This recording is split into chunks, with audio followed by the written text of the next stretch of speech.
Visionaries Global Media, your number one source for podcasting entertainment. Visionaries Global Media, envisioning excellence on a global scale. This is Banned from Ringside. Tonight on the Banned from Ringside podcast, we're going to go and recap a little bit of New Japan. We're going to break down AEW and NXT. Going to talk a little Raw and SmackDown because the boss ain't here. A little odds and ends. That and a whole much more this week on the Banned from Ringside podcast. Yeah, this driver's side, this ain't half bad. Ditch that 9 to 5. It's time to feel live. Hello, Marks. Welcome to another edition of the Banned from Ringside podcast. I'm your special guest host, Jason Cornelius Bell, JCB at the wheel, sitting across from me in an undisclosed location, a.k.a. Four Hands Brewery downtown. It's my man, my ace, Boone Coon. Two beers, Zach Pullman. Talk to me. Oh, man, I literally just got off work. I am drinking an Oktoberfest. 'Tis the season. I know it's hot. We're not quite in Oktoberfest season, but a crisp, cold lager on a fucking humid, horrible day here in St. Louis. I mean, talking wrestling, I'm stoked. I haven't seen JCB in person since March. Right? We were just talking about that. I was like, damn, it has been a little bit. It's weird how technology keeps us in close to each other, not even close proximity, able to do the pod, but literally we haven't seen eyes on each other. When we do the Zoom, we don't do it where we can see each other. We only do it audibly. So in that scenario, like he said, we haven't seen each other since March. So it was, I remember what he looks like, but yeah, it was like, it's been a little bit. I'm fatter. I'm skinnier. Pat McAfee would have words for JCB. Yeah, they say that's okay though. They say just like Adam Cole, he's going to get his in here in a couple weeks. But we'll talk about that in a second. Big shout out to my boy Bill Vagey on vacation in Michigan. I know that he is probably worried, sick, making sure that he is on top of things, making sure that we're getting things done. Trust me, he hasn't called not once. He ain't even thinking about us. Have a great vacation. Give Aaron a hug for me. Once again, welcome to the Banned from Ringside podcast, volume 168, chapter 3, verse 14. And the good smart says, #boo the heels. It is all good, baby. Listen, share, subscribe, repeat. Shout out to my girl, Becky Balboa. I love you, babe. We're going to get into some wrestling here in a little bit. Let me get the sponsorship out of the way, and then we're going to dive into the deep end. Go check out my peoples at F&B Eatery on the corner of 3453 Southampton and Marquette. If you are in the mood for a smash burger like we are locally downtown at the undisclosed location, Four Hands Brewery, you can go in and check out F&B Eatery. Support the local brewery, support the local restaurants. The best smash burger you've never had, alleviate that. Take care of that. This is your chance to have a great moment in this pie of hell that's called 2020. You can take that little slice of greatness for yourself, for the fam, for the kids. I know it's been a hard 2020. We've all been going through it. Now it's a chance for yourself. Sometimes you have to treat yourself. This is one of those times. Treat yourself. Check out my people at F&B Eatery. Tell them that Banned from Ringside sent you. And without further ado, like my boy would say, let's get to that 3 count. 1, 2, 3. We're going to go back a little bit because we do things chronologically around these parts. We're going to do a little New Japan first, since we haven't talked about New Japan in a while. We've missed a couple of shows, the Senkuro tour, and we're going to talk a little bit about the Summer Struggle tour and maybe sprinkle into the New Japan Strong weekly show. Only 1 week, but they have started their first week, a New Japan Cup USA tournament to crown a number 1 contender for, I'm assuming, Jon Moxley's IWGP US Championship. We can jump back to that in a second. Let's jump to the Senkuro card. Tuber, did you pull that up yet? Yeah, so we got Sengoku Lord and Nagoya. This is what I started with the other day.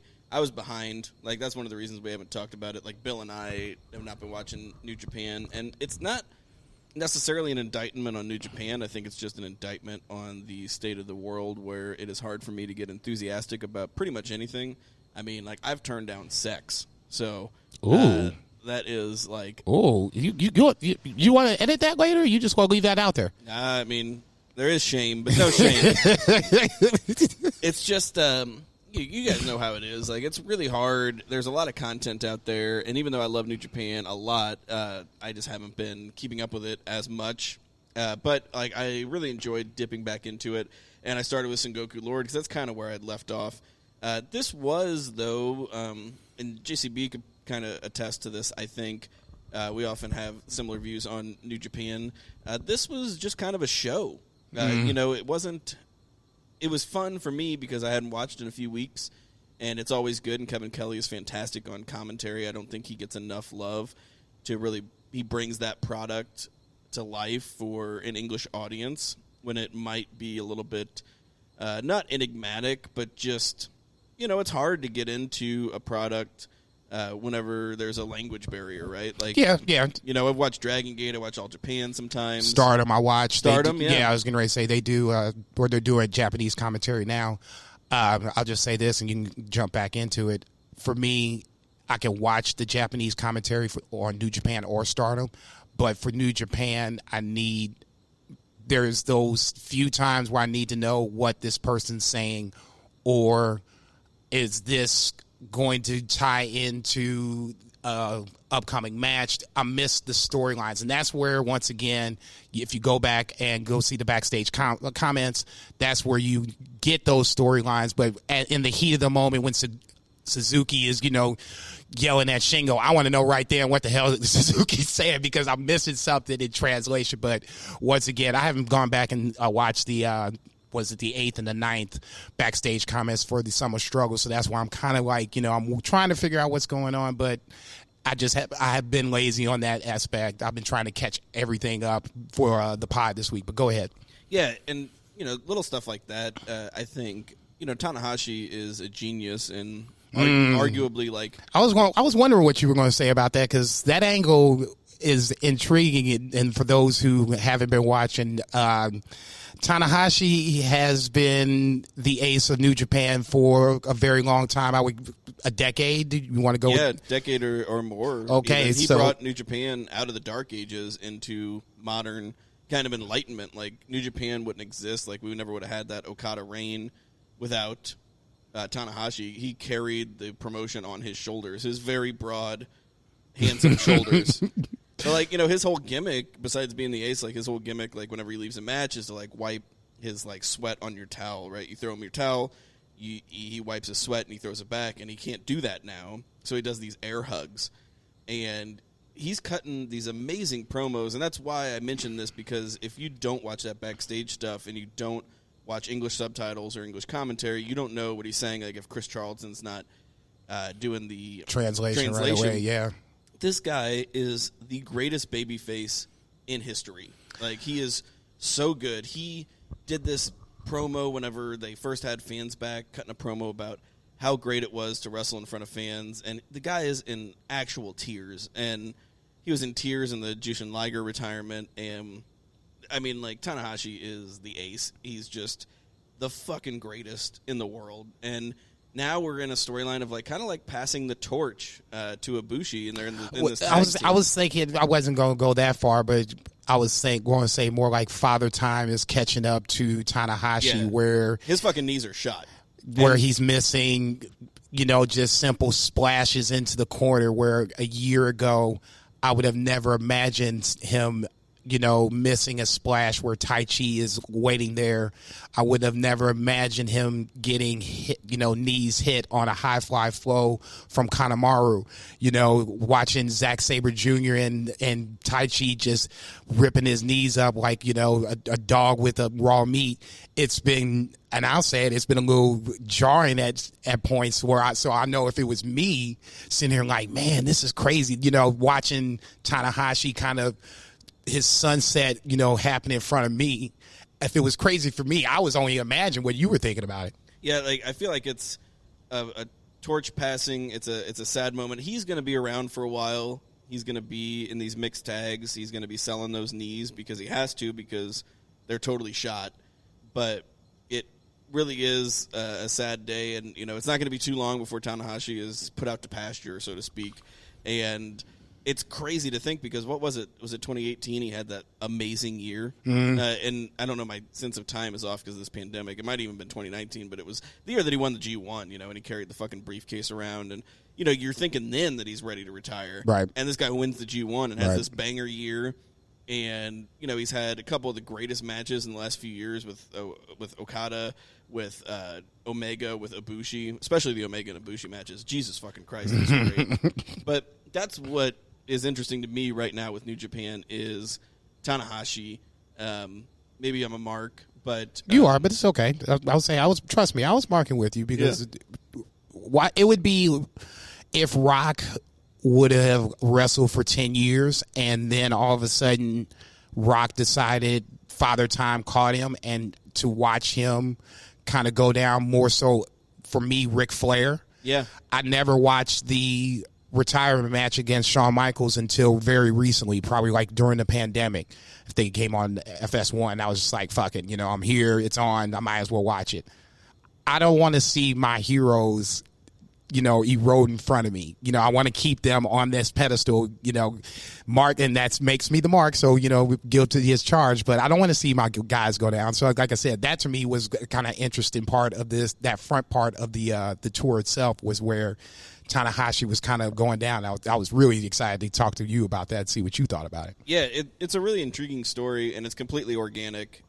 So you think Ibushi's going to be the heir apparent? I think with them being in the tag, it makes for kind of a more poignant story, although I feel like Okada's going to be the retirement match because of their 12, 13 matches that they've had that have all been fantastic. Did you worry that Ibushi was going to turn on Tanahashi? It definitely crossed my mind, but I don't think with Evil turning so recently, we need another of that. And, speaking of Evil, a lot of people have been down on his title run. And, this match with Hiromu was fine. He's had some very long matches, and I don't know that Evil necessarily shines in long matches, and our New Japan main events are always long matches. And even, on this card also, you had Okada and Yujiro. And, Yujiro doesn't need to be in a 30-minute match. I know it's against Okada, but, just do a shorter match. And New Japan has this kind of concept of, what their main and their semi-mains are going to be. Okay, so do you think this is, and we can kind of spin off to that too, and we talked about it outside, you made a point where organically we've had a brand split within New Japan. Do you think that this quote-unquote brand split has hurt just, let's say, New Japan proper?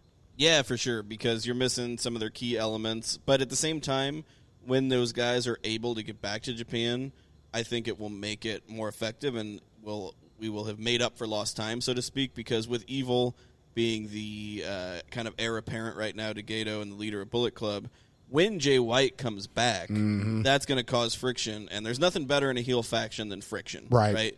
And so I think that's going to be good, and I feel like that is a great feud for Evil, to have this heel on heel, and Jay White has such potential. He's a great heel, but I think he has potential as a babyface too that people don't realize. Because that's what I was going to say. I was thinking about that because I was been watching it and tweeting about it, and I was like, at some point Jay White has to come back. Yeah. And if Evil is still champion, even if it's the IWGP champion, Jay White's not going to have that. God forbid if he's the double champion, he's going to be double fucking jealous. So, I mean, there's going to be some sort of bump in the road on the road for Evil. I would assume that Evil would retain against Naito on the 29th. I think so, just because Naito's so broken down. Right. We talked about this before. Whenever does he win the championship? Simply because can his body handle it? And that's another kind of like sad story as far as like these guys go hard, and we'll see. You know, Naito's not putting on the matches he was when, you know, we started this podcast. Right. He's just not, unfortunately, but he's still fucking great. He's still full of charisma, but I don't know. We'll see. But you mentioned that brand split that we were talking about, and I do love that because we have this organic brand split. It's not some bullshit draft. It's not some fake, you know, gnarly, you know, show that we're putting on and we're just arbitrarily splitting the brands. We have a brand split because of there's an actual real-world pandemic, and we've got these Shibata guys in the LA dojo full of talent. You know, we got Jeff Cobb and Juice Robinson and, you know, Jay White and Carl Fredericks and the Gorillas of Destiny and these guys that are all doing that.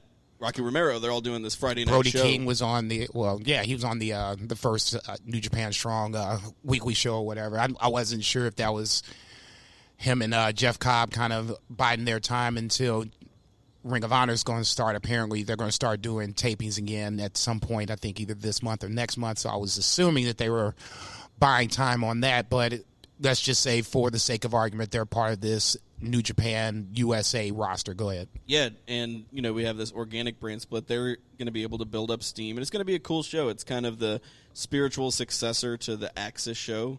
I heard Rocky Romero talking about it, and he's in the office also. Like, he's not just a talent. He's in the New Japan office, and I think it's going to be another weekly entertaining show, and I'm excited to dip into it.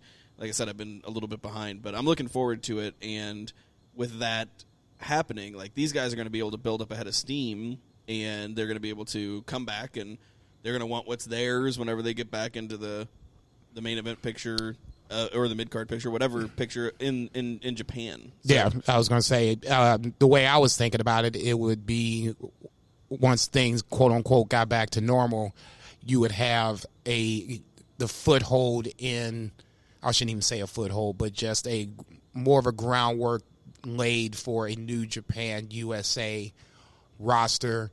You kind of would have some, hopefully, angles moving forward, and you've been forced to do something that you probably weren't planning to do for maybe another year or 2 years, but now you're forced into this, so they're making the best of it, with lemons out of lemonade, so to speak. So in this scenario, where you have Kenta, you got Brody King, you got, like you said, G.O.D., Jeff Cobb, that's a good start. You throw in the LA Dojo boys. So now you got at least a 10, 12-man roster. I haven't seen JY yet, but it's only been the first week. There's something at least brewing. So once again, when these guys, you know, and I'm speaking of basically Bullet Club is in LA Dojo right now doing the New Japan USA Cup. But once they go back over, I would like to think that they would have a backup plan of guys to come in, an influx of guys to replace Bullet Club, so now you can move forward with this weekly show. It's only an hour. I figured it. I watched it this morning, actually. 4 matches, flew right through. It was like 10, 15 minutes apart. Not a big deal, but if you're a New Japan guy, like I'm a New Japan guy, it's worth the watch. A couple of quick other thoughts. Your thoughts on Ishimori and, excuse me, Hiromu. Obviously, they have the Junior Heavyweight Championship match coming up. Is this a chance that Hiromu loses the title here?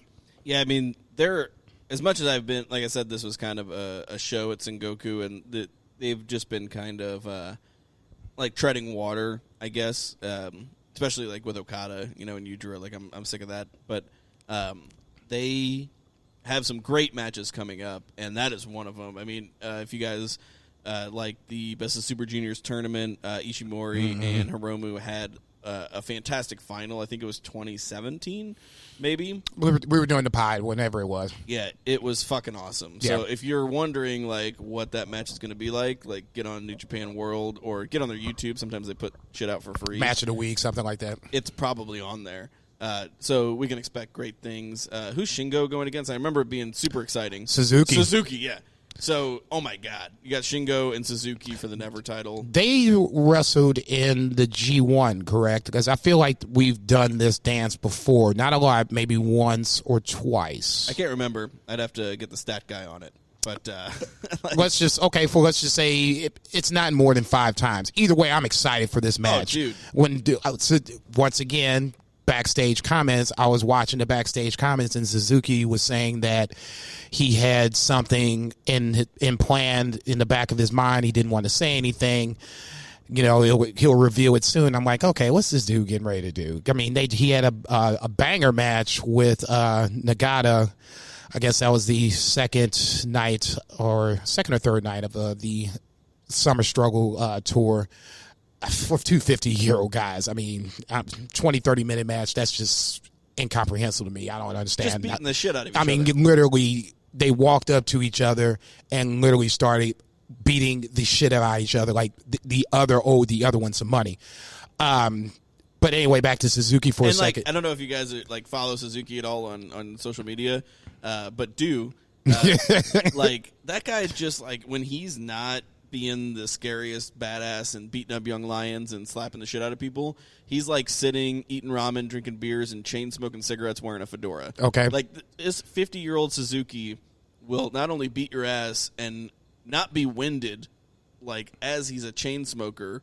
God bless that dude. He will beat the fuck out of you and just go back to his beer. Okay. Like, I was saying, you know that you would know from a distance you probably shouldn't be fucking with this dude. He looks like he's like what, the kids call me, what's up, OG? Can I get some change? I'm like, damn, am I getting that old? They calling me OG. He's an OG. He's the guy in the room you probably don't want to fuck with, but he's in the corner smoking his cigarette, minding his own business. So if you don't fuck with him, he's probably not going to fuck with you. But I'm really excited for the Shingo Suzuki title match. That came up towards the end of the tour, whatever the case may be, where I was kind of wondering what exactly was going to happen, and then they put them together in just kind of a random tag team match, and I'm kind of looking, and I'm thinking that I saw Shingo and I saw Suzuki. I'm like, oh, tell me this is going to happen. Please tell me this is going to happen. And the next thing you know, they're rolling outside the ring at the end of the match. I'm like, yeah, this is going to happen. Go ahead. Yeah, and Cho's still on his singles push. I know he's got a match. Again, like, I had some beers while I was working. I can't necessarily remember this whole card. But I am excited about it, and I'm looking forward to it more than really anything since the pandemic has allowed us to actually see New Japan again. Naito and her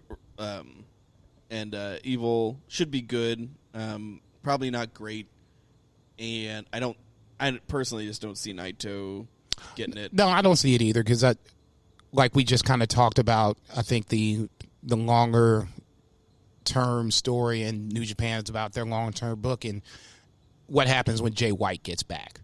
That to me is more, that's the story, intriguing versus a makeup for the missed opportunity for Naito to have a double champion reign, because that's basically where we were kind of going until the pandemic hit. I don't want to have a makeup for Naito. If he has this asterisk for another one and done championship title reign, so be it. But like I said, for me personally, and like I said, I'm a mark for Naito. I'd rather see, now that this train is on this track moving forward, let's just keep the train moving forward and keep the storylines and those angles moving forward. Yeah, and Naito can still be the leader of the faction. You got Shingo, who is in the Never picture now. He's the champion, but could easily move up to the IWGP picture because he's one of the greatest workers in the company. And you've got Hiromu, who's arguably the most charismatic person in the entire company. And, Sonata is very talented, has no charisma whatsoever. Jesus, see, Blood Girl Raven's got to you too, hasn't she? Oh, it's not that. He's an amazing athlete, but he's just got that. Well, he's called. They call him like Stone Cold. I always think Stone Cold, right? Because I like to think that he's the illegitimate bastard son of Steve Austin. Whenever he was on excursion and he just knocked up some Japanese lady. You ain't shit. But, he has that kind of stone face, and he doesn't have a lot of emotion, right? But he's a phenomenal athlete. But he's not world champ material because he just doesn't have that it factor, that star power. But do you think he's IC champ material. I guess there's the better choice of words.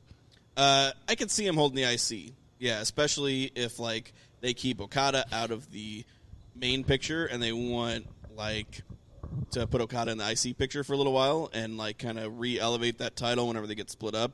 Like, I mean, the IC title has headlined Tokyo Dome over the IWGP title, and I could see a Okada Sonata match doing just that, you know, because they're always good. What do you think is the KOWP?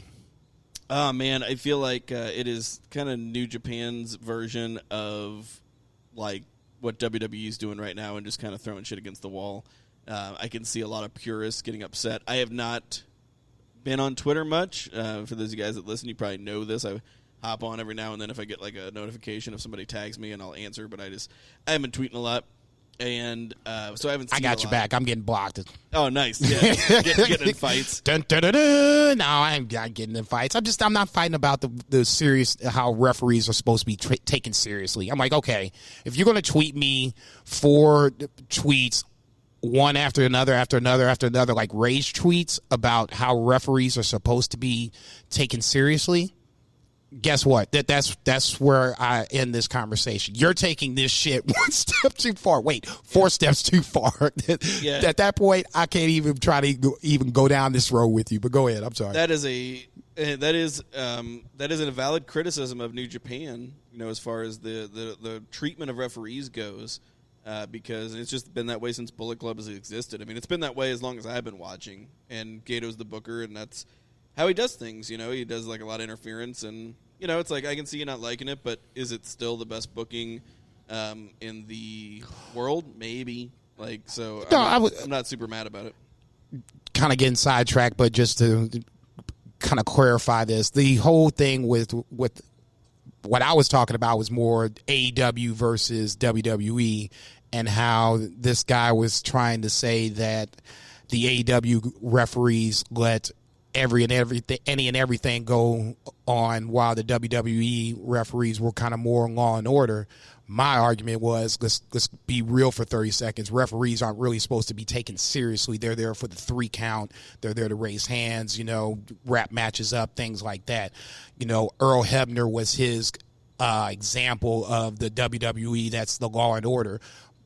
Well, if you want to go with that, Aubrey is the same. That's what I was going to say. She's the law and order for the AEW side. So at that point, I don't really understand what the problem is. I mean, let's not act like we didn't see Sasha Banks, you know, hand Bayley some brass knuckles 3 or 4 weeks ago to knock out Nikki Cross to, you know, retain the SmackDown title. So, I mean, there's shenanigans across the board when it comes to refereeing.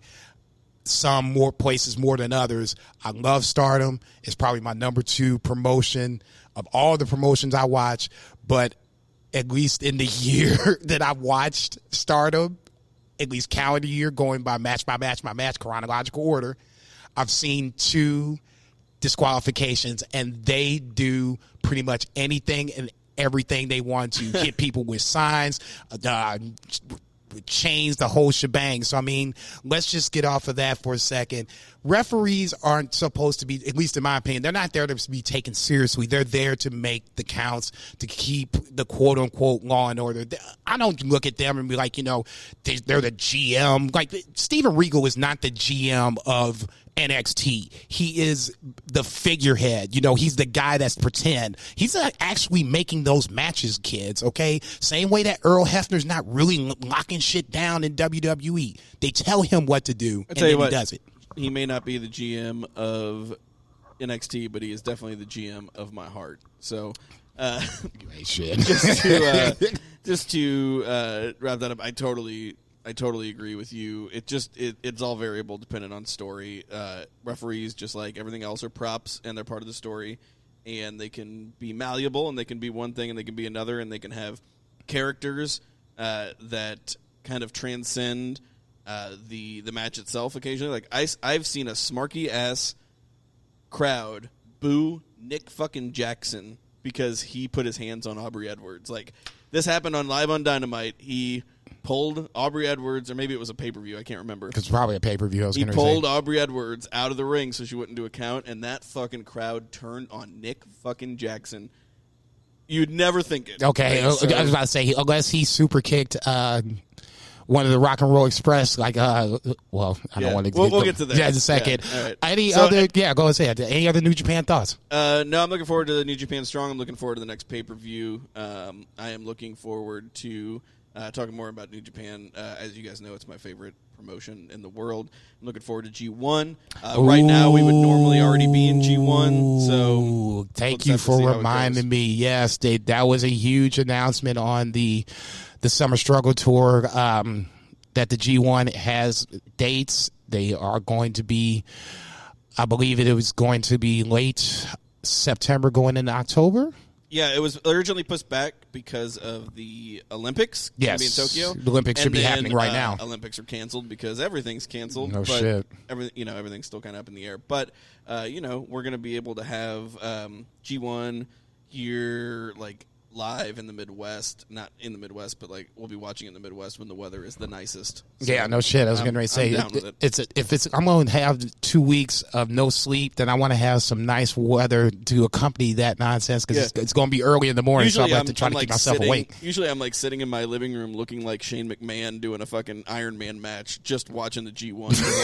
So sweaty and red and dehydrated from all the booze I'm drinking. You hate shit. All right, so we better move to the 2 count. Yeah, I was going to say, check out New Japan Strong, the weekly show that's on New Japan World on demand every Friday night.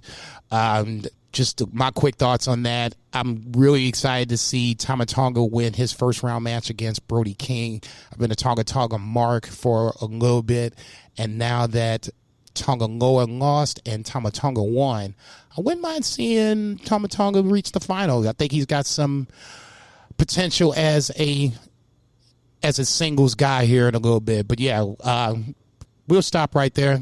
Let's jump to our 2 count. 1, 2, 3. Two Beer Zach. Let's talk a little AEW Dynamite. Break down the card. All right, so this was a really fun show.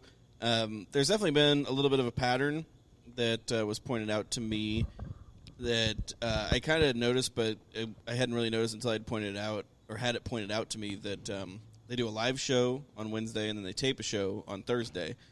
And it seems like the Thursday shows that they tape are always really great because they're able to clean it up. So it's like good show, great show, good show, great show. The good show. Well, I guess the tape show is dark. No, I mean they do a live Dynamite and then they tape a Dynamite. Oh, okay. So, last week whenever we were worrying about Darby Allin because of that bump on the ring post, Right. they followed in the sound, right? Right. I'm about to sneeze. I'm just trying not to sneeze. I don't have COVID, I swear. If he does, then I'm fucked. But, so this is a live show. So, and we'll get to that and why this show was maybe good, not great, partly because it was live, right? And maybe next week we'll have a great show again. But it was still a fucking really good show. Started out with Young Bucks versus Dark Order, which is what I would have started the show with for sure, because these guys have a 10-year history, as Taz pointed out. PWG, I think they were the Super Smash Bros. Back then. I never had the privilege to watch it because I don't live in Southern California, and I don't spend money to get PWG DVDs. If anybody wants to shoot me a link, I'll watch it. I'll talk about it. But that would be at... Never mind. Go ahead. Yeah. I'm not even going to do that. Go ahead. But this is a really good match. Before the match, they had the Young Bucks intro, and Dark Order comes out, and it was the lackeys beat down the Young Bucks, and then Evil Uno and Stu Grayson come out. And these guys have a hell of a match. Like, they got great history. Stu Grayson, super underrated. Again, Taz did a great job on commentary mentioning that, how underrated Stu Grayson is. I agree with that, totally. I've said that a lot. Yeah, he's just phenomenal. But they put on a really fun, tag team match. Really great. And, like good EVPs, they took the loss. So it is not the time. Actually, no, they did take the loss. They ended up winning that. I was going to say they did. Did they? Yeah, it was a weird kind of. I hate to use the word fluke finish, but I want to say. Was it Matt on the outside? Matt was on the outside. Nick was on the inside, and Nick pinned I can't remember who it was. But yeah, Young Bucks won that match. I thought it went the other way around because I remember them dragging Matt to the back, and, Right. and Nick was alone. Right. And in my head, I mean, I just watched that's it last night. and then that's the only bad part about it. It definitely makes the Dark Order look a little weak in the sense where you really have the numbers advantage. There's no Kenny Omega, there's no Cody, there's no Adam Page, and you can't get it done at that point. You know, as the resident Dark Order apologist, I can't defend these guys if you don't give me anything to work with. Sure, you got to do more than look good in the ring. Right, exactly. But it was a really fun opening match, and then we transitioned to MJF doing his campaign stuff, which is just great. Again, I love the fact that they draw on the real world. And he chucked poor Lee Johnson like he got chucked by Samoa Joe back in the day. I can't remember which takeover it was when we recently did it, not last week but 2 weeks ago. One of the side notes that I wanted to talk about was MJF getting chucked by Samoa Joe as Samoa Joe was walking out from backstage or whatever. So it was kind of funny to see that go full circle. Go ahead. Absolutely. Yeah, just little inside shit like that. I mean, this show's absolutely full of it. If you don't watch Being the Elite, it's worth your time. Like they said, it comes out on Mondays. You don't have to skip Raw for it or anything, but you can watch it. It's 30 minutes, 30 times, 30 times 6. Yeah, that's about right. So you watch it 6 times. I'll give Being the Elite this much, and I've only seen it one time. The one time I did watch it, I just watched a clip of it, but it made things make more sense into AEW Dynamite and to Dark. So take it for what it's worth. Watch it if you want. To me, it's akin to the backstage comments of New Japan. It gives you more insight into angles and the storylines that you might not catch. I know I didn't catch a couple of times, especially with the Adam Page, Brody Lee storyline. But go ahead. Yeah, and if you're Smarky, it's full of inside shit. It's nothing but inside shit. Like, they're trying to get the key demo, which is funny because they always win the key demo, but in their minds, there is one demo that they can't get, and that's 50 plus. Right. But they don't have anybody that's 50 plus, so they're asking Frankie Kazarian, or not Frankie Kazarian, they're asking what's his name, the other one in SCU, Christopher Daniels. They're asking Christopher Daniels because Christopher Daniels is 50, right?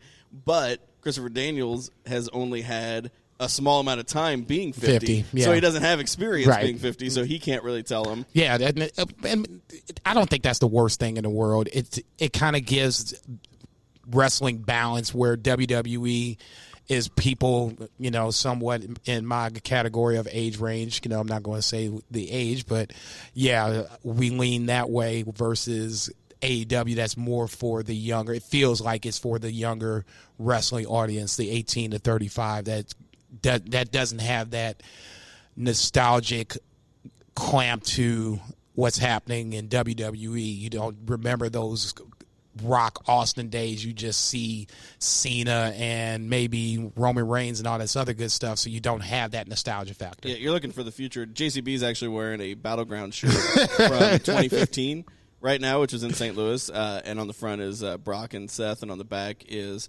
except for the people who are out, like Cena's done because he's pretty much kind of in retirement mode, and Roman's out because of his health. But everybody else on there they're still at the top of the card. I mean, this is 5 years later, right? And there's essentially no change, right? Yeah, and that's kind of an indictment. Yeah, but we don't need to get bogged down. Yeah, I was going to say let's move along on to EW. Go ahead. But MJF does his Dictator John stuff, and it's a lot of fun. And then not as good as the one the week before, but I thought it was still good. Absolutely, yeah. The one the week before was just top notch. Yeah, or actually 2 weeks ago, because the one week before was just a political. He was in the campaign office, and it was good. But the one 2 weeks ago, when he was live and he was just running his fucking ass off. Yeah, that's the one. So good. Yeah.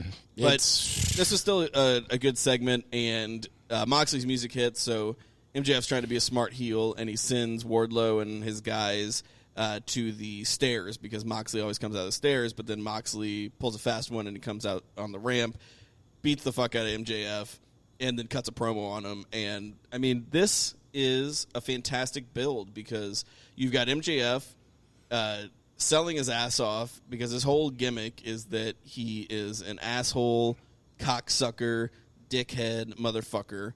And he's a Richard. They make him look like a geek when he gets beat up, and he sells it like a geek. And even on Twitter, like, he sells himself. If he's not being an asshole, he's being a geek, right? And he is not afraid to look like a fucking loser because he's not a loser because the booking has protected him and he is undefeated in singles action. Right. So, like, he has a legitimate claim to the number one contendership, and even though he has that, you still want to see him get his ass beat. Right. And even if he's, like, speaking logic, he's just doing his best to build up the match, and this is a completely logical title build. It's not like, oh, who do we throw against Drew McIntyre because we don't have anybody now because we haven't built anybody up. Let's just figure out who we can do. Like, they have had a plan, and obviously the plan is for MJF to face Moxley because they've been protecting him for this long. Will he win it? I don't know. It's up for debate. You know, like, we can talk about it. But to me, that's the good part, is that we don't know. You don't know. I mean, he could, and he could not, and you could make arguments on both sides for it, and I'm intrigued, right? No, yeah, for sure. I was going to say that to me is intriguing just in the sense that somebody, in theory, has to lose now. We've seen AEW do, I don't want to say no contest, but time limit draw is one of my favorite ways to kind of get out of this booking predicament, because you give us the match, and then on top of it, you can still extend the storyline in a logical manner. So I wouldn't be too opposed or wouldn't be too surprised to see something like that. Now, that being said, there has been a little rumor kind of floated about, because we saw Tony Khan backstage, and I'm not sure if they did this or not, and this kind of goes into staying with Moxley and MJF for a little bit, where apparently Dave Meltzer called Moxley and MJF the Rock Austin of AEW. Now, with that comparison, you kind of need something to stir the cocktail. It's something that stirs the drink. For the WWE side, that was Vince McMahon. Do you think that Tony Khan comes in as a Vince McMahon type character for AEW, somehow gets MJF the title? The Prince of Pro Wrestling was one of Cody's monikers last night. We kind of seen the heel-ish ways from Cody, not necessarily heel, but heel-ish. Do you think that this is a possible setup for a stable, as Tony Khan being the head of said stable? I don't think so. I say I don't get on Twitter much, and I don't. I got on there last night a little bit to see what folks were saying, and what's funny is the thing I saw the most were just these people that were getting a ton of likes saying, like, oh, Meltzer really called Moxley and MJF the Rock and Stone Cold, right? And totally taking it out of context, as most, like, Meltzer haters do. Like, I'm not a Meltzer mark, but I do give him $12.99 a month because it's the best wrestling journalism that there is. Like, that's where I get the Nielsen ratings analyzed. That's, like, where I can listen to audio recaps of Raw and SmackDown that I don't feel like watching. And, like, a lot of the people that hate Meltzer have never read a single word of The Observer in their entire lives. Like, Meltzer goes down the middle. He shits on AEW whenever they deserve to be shitted on, and he's friends with a lot of people in that promotion. But, like, people don't recognize that. They just want to look to whenever he's favorable towards them, because it's fucking awesome. Like, spoiler alert, guys, AEW is really fucking good. Like, you think the guy that has been watching wrestling and reporting on wrestling for 50 fucking years is not going to be, like, excited about AEW whenever we finally have an American promotion that is, like, worthy of excitement after the doldrums of fucking 20 years? Like, get the fuck out of here. Right. And I'm not, like, defending Meltzer. Like, he says some shit that I disagree with. There's stuff that people in his own, like, empire or whatever disagree with, and they have, like, discussions about it. But, like, people taking shit like that out of context, like, he's not saying MJF and The Rock or are comparable in the sense and Moxley and Stone Cold are that big of stars, right? Right. It's just that they were homegrown stars, and they were not stars until they got into that promotion. Right. And that's accurate. Like they're building stars. Like that's what AEW is about, is building stars. And Rock would be MJF in this scenario because he's basically been the AEW homegrown talent. Yeah. Okay. Moxley is Austin because he left or got fired. Wrestled all over the world and was not appreciated anywhere else that he was. Right. Came back as a legit badass, and there's definitely Moxley channels a little Stone Cold. Even his finisher, like the kick to the stomach and the double arm DDT, like that is not. If he turned himself, back to chest to his opponent, that's a stunner. So I mean, there's something to that. Yeah. I'm not a Dave Meltzer guy. I don't read his newsletter or whatever the case may be. But I mean, if you stop and think about it, there is some comparison. It's a legit comparison. I mean, I can see that now. Are they the same, height of stardom that Rock and Austin are? Of course not. For me, Rock is still number 4 in Mount Rushmore, but he's kind of teetering a little bit because Jericho is, over there, chipping away at this, Mount Rushmore head, making it his own. But Austin has to be, at least in my opinion, one of the Mount Rushmore of wrestlers in the last, just say 30, 40 years. I mean, but actually, going back to your question, I'm sorry, I kind of got on a tangent about Meltzer, right. But the question was about Tony Khan. Do you think he's going to be the leader of this potential stable? I don't think we see Tony Khan on screen for a very long time, if ever, because Tony Khan has been watching wrestling as long as those of us on this podcast, and he's actually been watching more closely, as is obvious, about how fucking great he is at booking wrestling and how smart he is. And that dude watched the rise and fall of WCW as a fan. We all know what tanked WCW, and Eric Bischoff is a phenomenal on-screen talent. Friend of the show? Yes, friend of the show. But whenever he became center stage of the NWO, that is the penultimate moment of when you started to see the decline of WCW.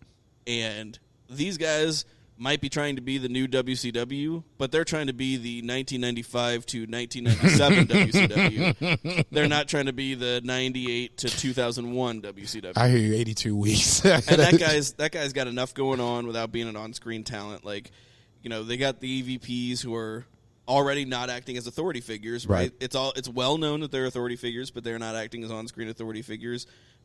Whenever matches come down the pipeline and the announcers announce, they do say this is coming from Tony Khan. But I don't see Tony Khan as like an on-screen talent, and I think people are kind of jumping to conclusions in that regard, and it's not something that I would want to see. Well, I guess that's part of the new 4 Horsemen theory, where that sounds fun though. No, I'm all for it. I'm kind of trying to see who's going to be on whose side.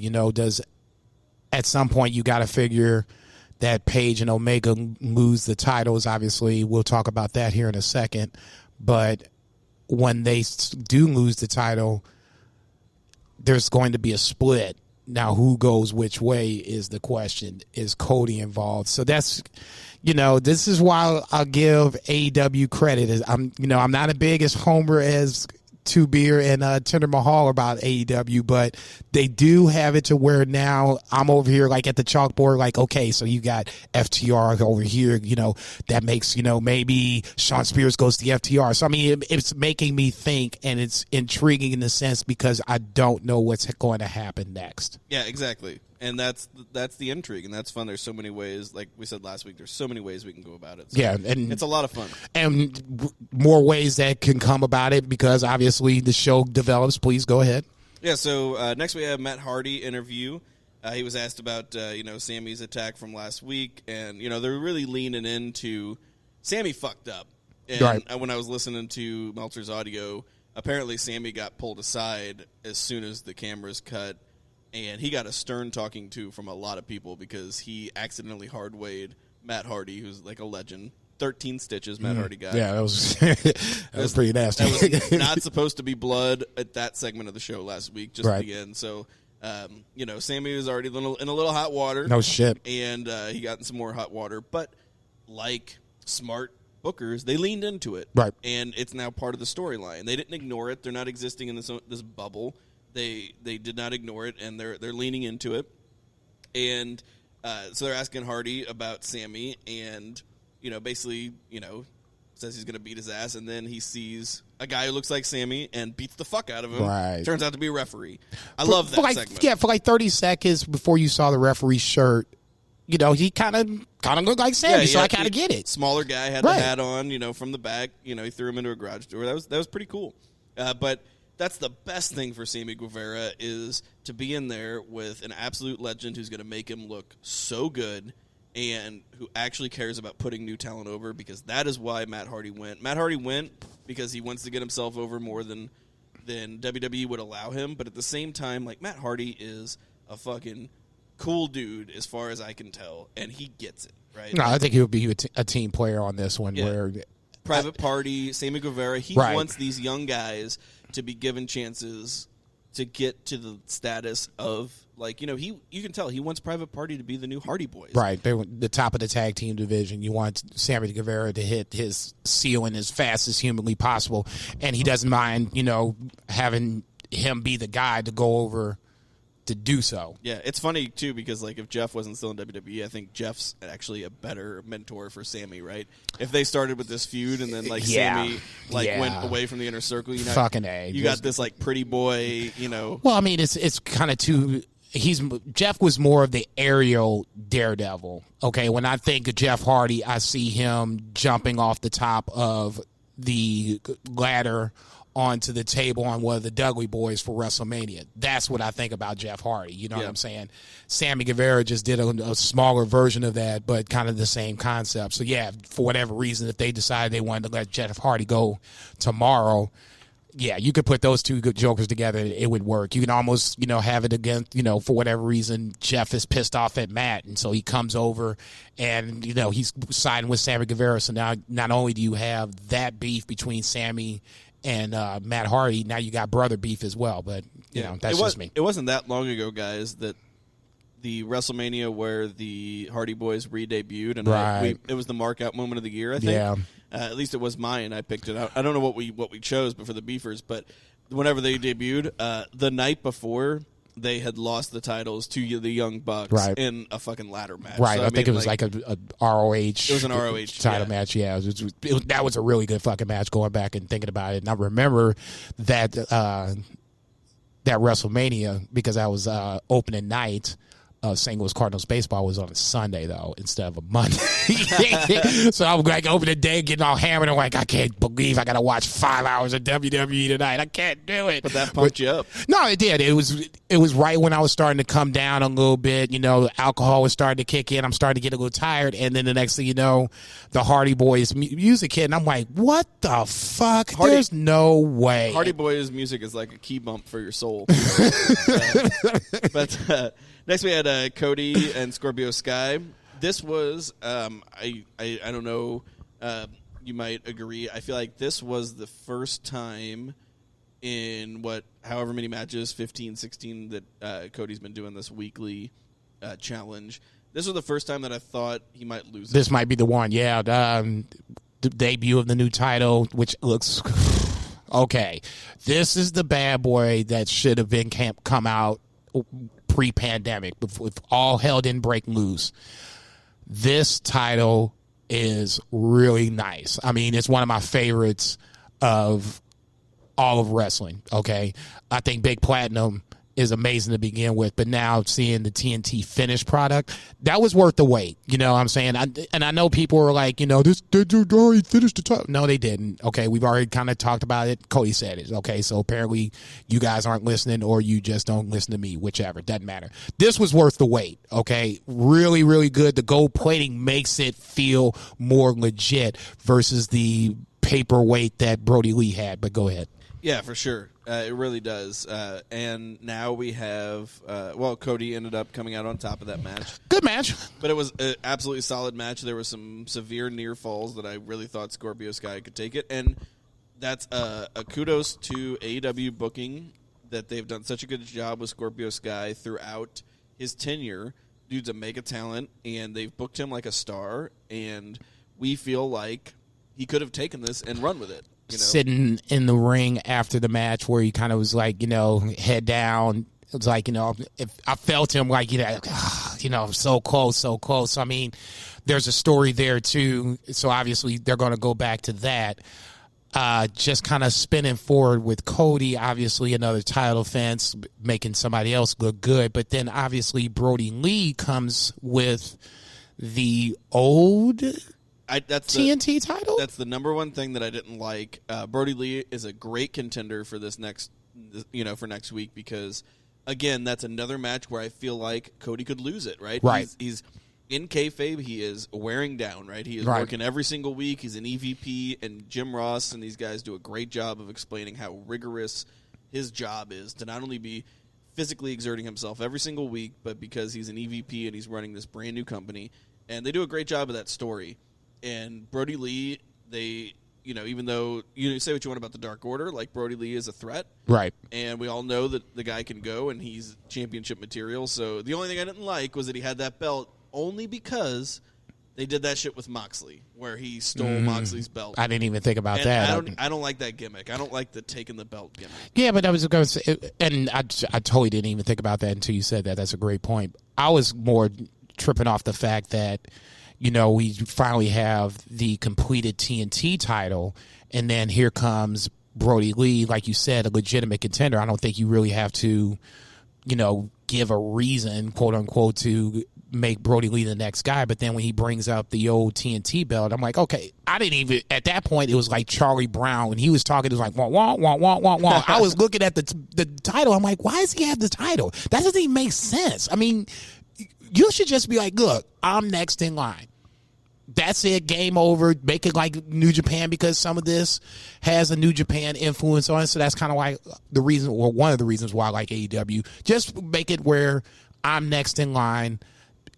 I'll see you on Saturday night, which I think is amazing. That has such a WCW feel to it. I think that is so fucking cool, where this is one of the few little shining moments of the pandemic. Like I said, the slice of goodness out of the pie of hell that we're getting in 2020.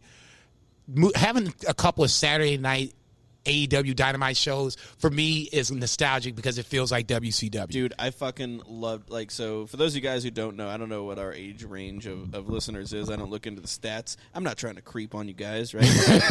But he's got kids, damn it. So, I was born in 1985, right? So, from about 1990, probably, for 10 years, 1990 2000, I watched WCW Saturday Night, 6:05 on TBS Superstation for 10 years. And there were people that watched it for a lot longer than that because that motherfucker ran from 1976 until the year 2000. Jesus 24 Christ. fucking years of primetime wrestling on a major station, 6:05 Saturday. So the fact that they're preempted because of the NBA, you can look at the silver lining, right? So this is something I'm trying to tell my teenage daughter because she's remote learning right now, and she's missing out on her senior year. And I'm like, hey, look at the silver lining. You get to stay home. You get to only take 2 classes. You can be done with class by 9 a.m., and, you can do whatever the hell you want, the rest of the day. Look at the silver lining. Life gives you lemons. All right, NBA preempted your ass. You're not going to be able to compete with NXT. NXT is probably going to, speech in the ratings. Yeah, but no, we don't know that because this would be the first time that we've seen them not go head to head against each other. Since NXT started, they had 2 weeks head start. Right. But the way to do it, promote that motherfucker as 6:05 TNT, Dude, Turner Station. You stole my thunder. And you stole my thunder. Dude, all of that nostalgia. You want to get that 50 audience? Yeah. You want to get that. That's the way you get that demographic, right? Yeah, because if you say 6:05, and I ain't 50 before you say anything, Bill, I would jump through this fucking microphone and choke the shit out your ass. But when you say 605, I'm like, "Where?" But that's the same thing that they did with NWA, with NWA Power. They did 50 or 605 or whatever, 505 here, Central Time Zone. So that made me remember, okay, Tuesdays, 505. I got to be in front of the TV watching NWA Power. So, they hooked me there. If they do that, that might be a way to get the 50-plus demographic that they're looking for. I think so. But I'm looking forward to it, and it'll be interesting. We'll have it. I won't do it tonight, but we'll have another little talk about ratings whenever we see those. But I would be interested to see who wins in the ratings battle where they're not head-to-head against each other. Quick aside about ratings.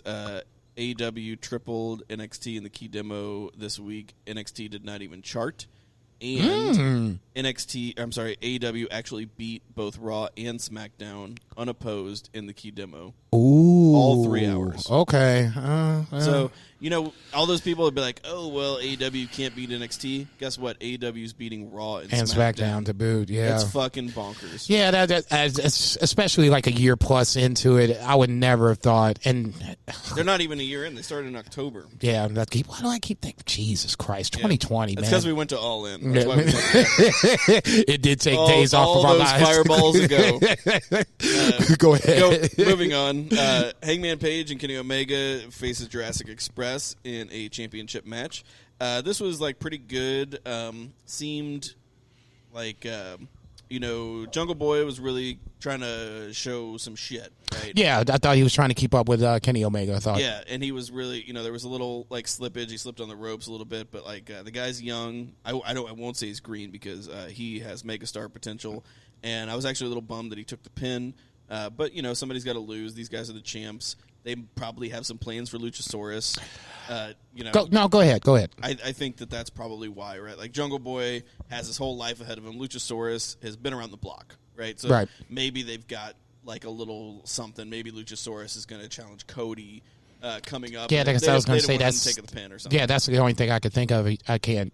If he was more along the lines of the singles guy, and you put Jungle Boy and Marco Stunt as the tag team, then I would be more inclined to say, yeah, you might be able to angle him towards Big Platinum and John Moxley. But as it stands right now, yeah, the TNT title seems like the smart book and the best place to make it feel like it's legit. At least to throw him in there for a match for a week. That's the only reason I could think that he didn't take the pin because, Jungle Boy is obviously the future. Yeah.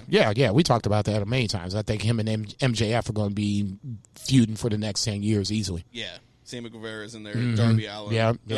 Those are we talk about a few years ago, New Japan usually has a top 4. I feel like in 5 years, the top 4 would be MJF, Darby Allin, Sammy Guevara, and Jungle Boy. I can totally see that. Those are the guys. Yeah, right? I can totally see that.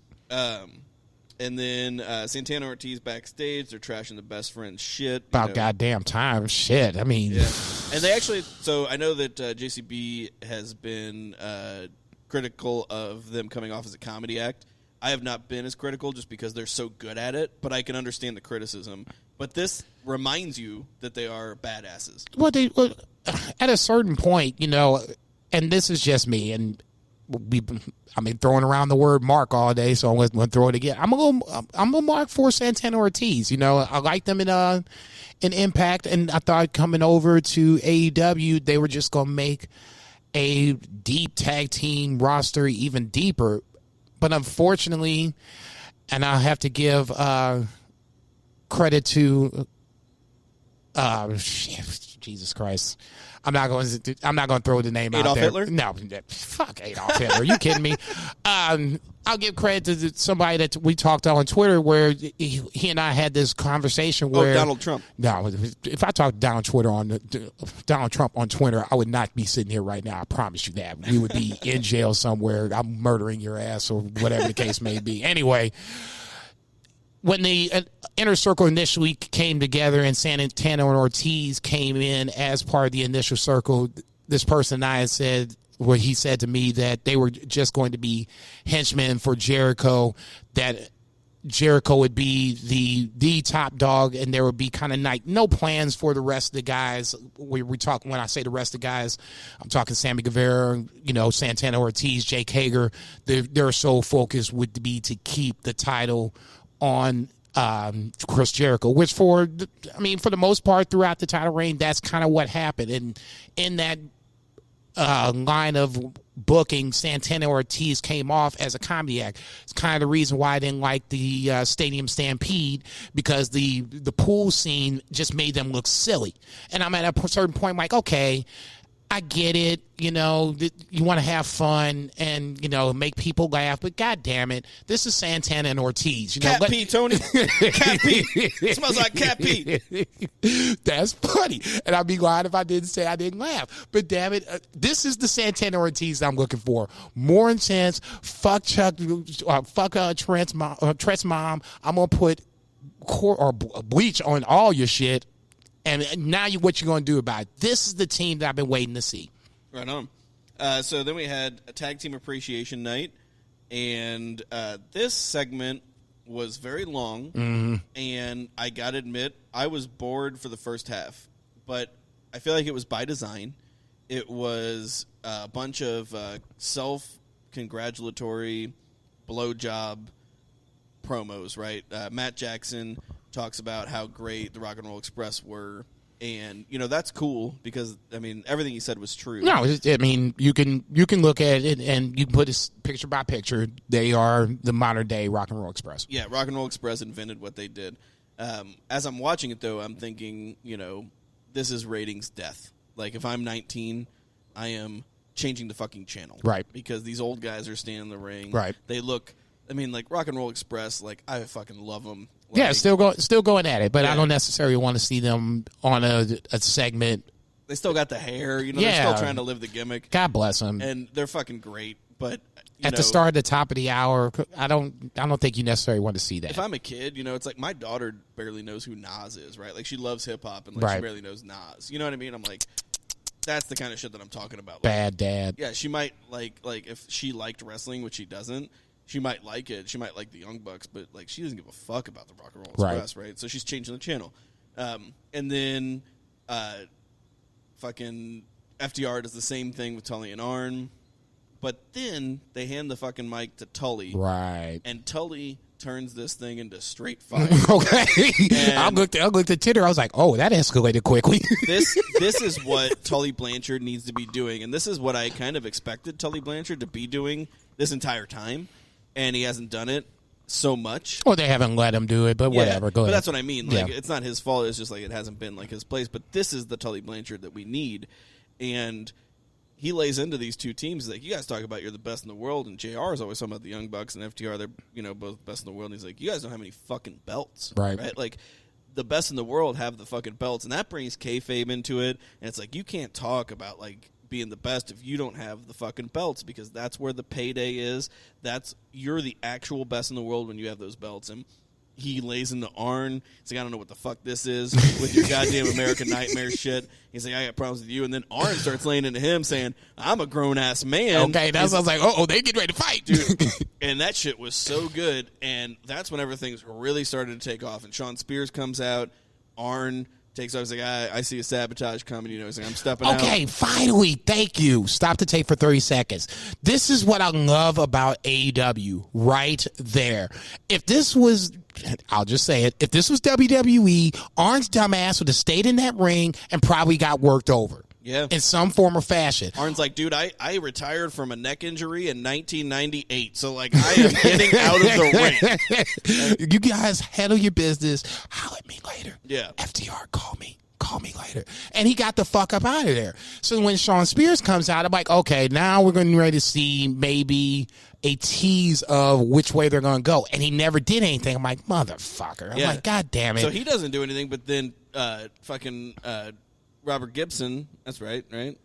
Ricky Morton. Ricky Morton fucking tags Tully Blanchard, and they start going at it. And then Dax Harwood sells his knee so well, like he's breaking up the fight. And then I really thought he was hurt for a second. I did too. And he starts taking off his thing because he's such a good worker and such a good seller. So they take off the knee brace, and then they do the heel turn, and they waffle Ricky Morton and Robert Gibson with the knee brace, and then they give Ricky Morton the stuff pile driver. And this guy's, 60-something years old, 65, Took it like 67. a champ.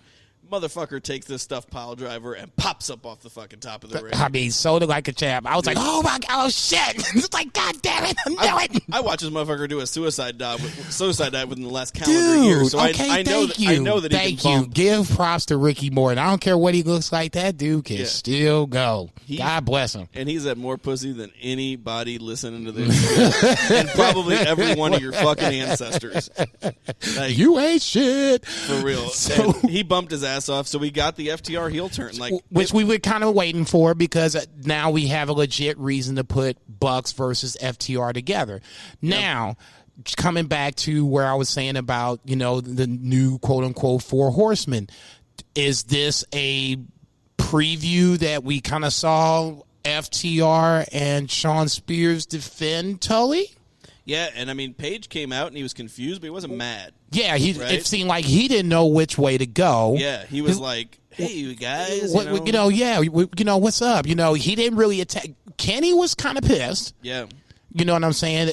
Just to kind of jump back to the Kenny Omega Jurassic Park match, more heelish moves from Kenny. Yeah, smacking Marco. Okay, and I said it for a while. I always thought that Adam Page would be the guy that would turn heel in between the two. But the more and more we're starting to see this storyline go along as the champs are defending, it's kind of like Cody. It's not necessarily heel, but it's heelish. So, I mean, now I'm kind of, maybe we are starting to see where the lines is drawn and who's going to be on whose side. Feels like to me, FTR and Shawn Spears is on one side. Adam Page would probably be the guy to go on that side. The other side, Cody, Kenny Omega, the Bucks. I think so too, because that's the core, right? Those are the guys that started the company. They're still the elite, so it kind of makes more sense. Yeah, they can keep it that way, and it doesn't necessarily mean that Paige has to be like full on heel either. No, he can just be that fun loving guy. Like, I'm drinking, I'm having fun with my buddies. We like to drink. Yeah, you know what I'm saying. Versus, like, hey, I don't know why you guys got a problem with them. Yeah, maybe they stuffed pile drive these fucking old timers, but who gives a fuck about them, right? Like, we're the fucking new school, man. Right? Like, you know what I mean? Like, he doesn't have to be like a full on heel. On one side, Tully on the other side. That sounds about. At least that's my guess. A couple beers in, that's my fantasy guess of where this ends up going. If that's the case, I love it. And it could go anyway, and that's why this is so That's exciting. why, I love the fact that it's unpredictable. Go ahead and finish up. And then we have the Chris Jericho backstage interrupts Mike Chioda, who props to AEW for hiring Mike Chioda. Like, I thought Mike Chioda just might have retired and, like, they quote-unquote cut him. But no, like, apparently Mike Chioda still wanted a job. Right. He's a 33-year veteran, and WWE made their biggest profits in history in one quarter, and they still decided to cut a fucking referee. Suck my dick, Vince McMahon. Okay. Actually, I would say suck my dick, but your mouth's probably really dry. You ain't shit. See, here's my problem with it. Well, I wouldn't even say I had a problem with it. I love the fact that Mike Chioda came out and did the TNT title match. It gave that much more of a feel to it. They definitely put him out center stage to make sure that the WWE hater or WWE defenders, defender of the Shield. Yeah, motherfucker, you gave up your chief, referee. Yeah, we just brought him over in a couple of months after the fact. So, joke's on you. Yeah, and fuck, Jericho straight up said in his promo, I'll get you your job back if you fucking help me out. So I'm just, God, I love Chris Jericho. I'm not even mad. I love the fact that Chioda got a job, one. And the fact that people are mad about the fact that he went over to AEW for this job. I mean, come on, guys. Get a fucking life. Yeah. You know what? If McDonald's fires your ass, you're going to go right and work for Hardee's. Or Wendy's or whatever else you want to go. If you that hard up, and let's just wrap your head around this for 30 seconds. If you're that hard up about WWE where you're mad about a referee that was there for 33 years that got released. He didn't quit. He did not just show up. He didn't say, fuck it, I got this better opportunity. They let that man go. And AEW comes to him with an offer for the same job. You going to say that man can get that job? Come on, guys. Be real for 30 seconds. It's not that serious. We're just talking about guys in tights, fake fighting. That's real deal shit. Mike Chioda somewhere somehow has to put money on the table. And the fact that WWE let him go, like the two beer said, after record profits for this quarter, That says something, and I ain't mad at Mike Childer for getting that job. Get your money, player. Not at all. And then we had Sheeta and Heather Monroe. This was fine. Like, we don't need to talk about it. No, I'll just say it. I'm just really disappointed in the women's division. I see what they're trying to do with the women's tag team tournament. You have some talent there. Rachel Ellering, to me, is the one that kind of jumps out to where if I had to take one, maybe Evilise two. Those two are the two women from that whole tournament. If I had to take a couple, Allie, okay, there you go, 3. Those 3 women should probably be in regular rotation for the women's division. It's just really Sheeta, and that's it. We did the Penelope 4. We can't go back to Nyla Rose, so now you're having Sheeta just kind of, squashing Heather Monroe. No, nobody wants to see that. So there, at some point, there has to be some sort of investment in the division itself. I don't necessarily hate the fact that they did this because you want to keep Sheeta on our minds and out in front. But on the same aspect, there has to be more involvement with other women wrestlers. Yeah, I know. Big Swole, Lil Swole, okay, more so Big Swole. Britt Baker's coming back. I get that. But you can't be like WWE in this aspect. You need to start having that next influx of talent coming in, whether it's Rachel Ellering or Allie or whoever the case may be. That next influx of talent needs to be coming in because you've pretty much rolled poor Sheeta into the ground, and now nobody's starting to really care about the division. Even the hardcore AEW fans are having a hard time to defending the way this division looks. Yeah, it's not all their fault, but I don't think they're doing enough to make the division better. Yeah, the Monday night stuff has not been great. The tag team battle bowl situation. No, the first week was not good. This week was good. I like Lil Swole. I like them as the team. I didn't think that either match was Dasha was surprisingly good. I thought Rachel Ellering, I liked her in the Mae Young Classic. It was nice to see her healthy again. Evilise, I think they've already should have signed. Sure. But she's got backstage issues, apparently backstage heat. Diamante is good, but I mean, not good enough to be. Yeah, I feel like Evilise should have faced Sheeta instead of Diamante that 1 week. Agreed. But I guess I didn't know about that heat. That makes sense. It makes me understand it a little bit more. Yeah, that's right. To me, that Evilise versus Sheeta would have been much more intriguing. And this is not a knock against Diamante. I think she's good, but I think Evilise is just better. That's just me. Call me what you want to.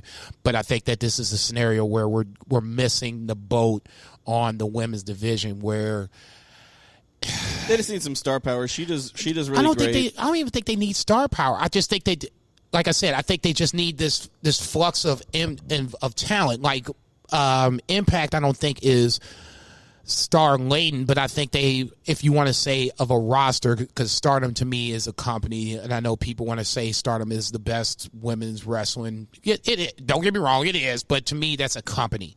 It's not like a roster. You don't see Stardom and New Japan hold same shows, and you have these same shows. To me, it's different, so I'm gonna exclude Stardom for this. For my money, Impact is the best women's roster from top to bottom because it has depth.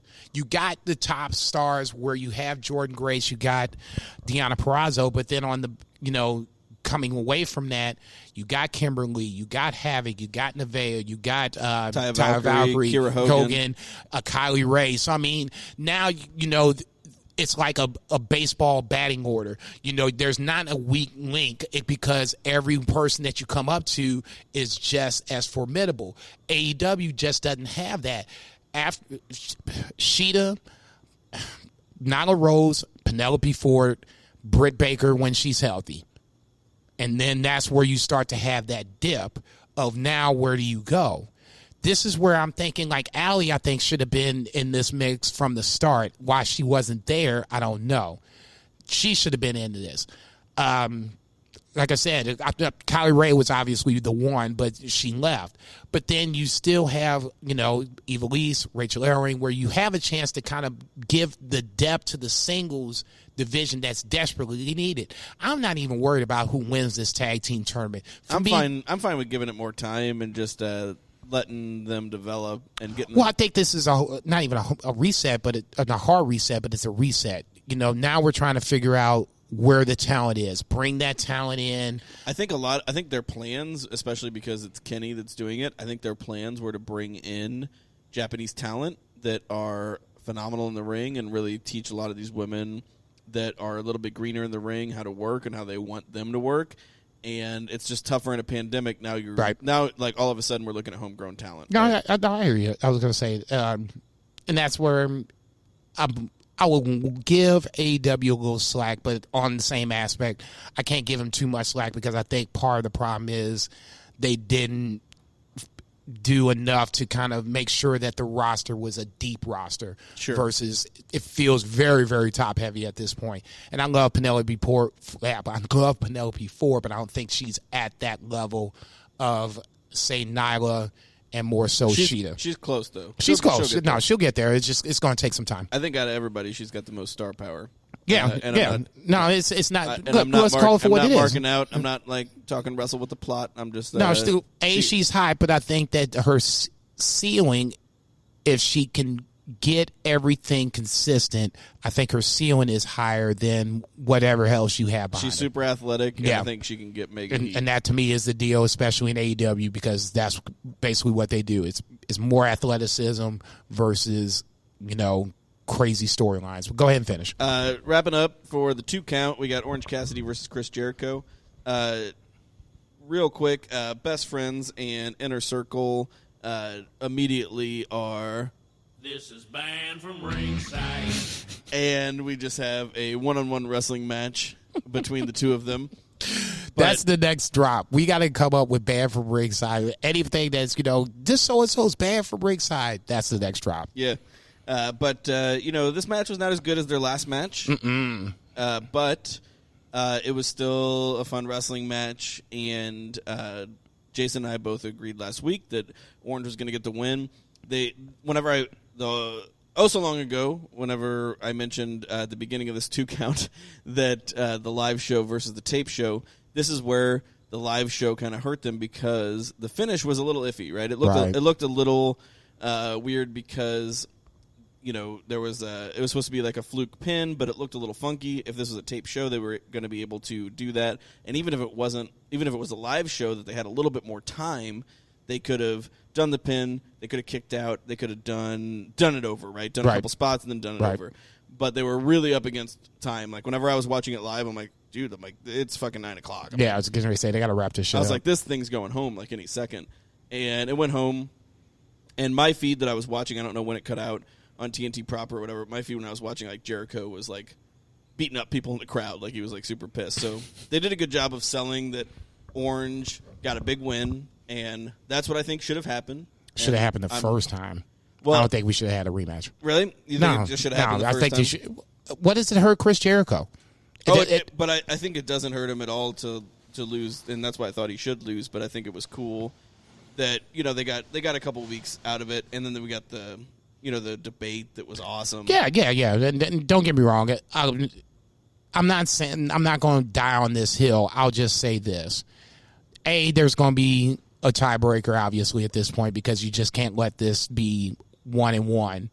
But to me, if you did do it where Orange Cassidy won the first time, I think that would, because how the match was so much better than this second time around. The second time around just felt like it was a little forced. Obviously, you had a little Inner Circle interference, but I mean, you get past that, and that kind of connects into other storylines down the line. But I think the first match was so good that you had an opportunity to just go ahead and put Orange Cassidy over and be done with it, versus now where it feels like All Out will be the tiebreaker of this feud, where I would like to think that Orange Cassidy would win that as well. Yeah, it's tough to say, but at least it's intriguing. And no, it's making me think, and ultimately I don't have a problem with that. I'd rather be guessing about who's going to win versus kind of knowing, okay, yeah, it's a no-brainer. This person's going to win, but how do we get from point A to point B? And we're probably getting ready to talk about that coming up in the 3 count. 1, 2, 3. 3 count, we're going to do the NXT TakeOver, or not NXT TakeOver, but NXT review. We're going to do the NXT TakeOver do-over next week when the boss man comes back. For those who have been keeping up, we're going to review NXT TakeOver San Antonio, the main event being Bobby Roode versus Shinsuke Nakamura. I watched the entire show.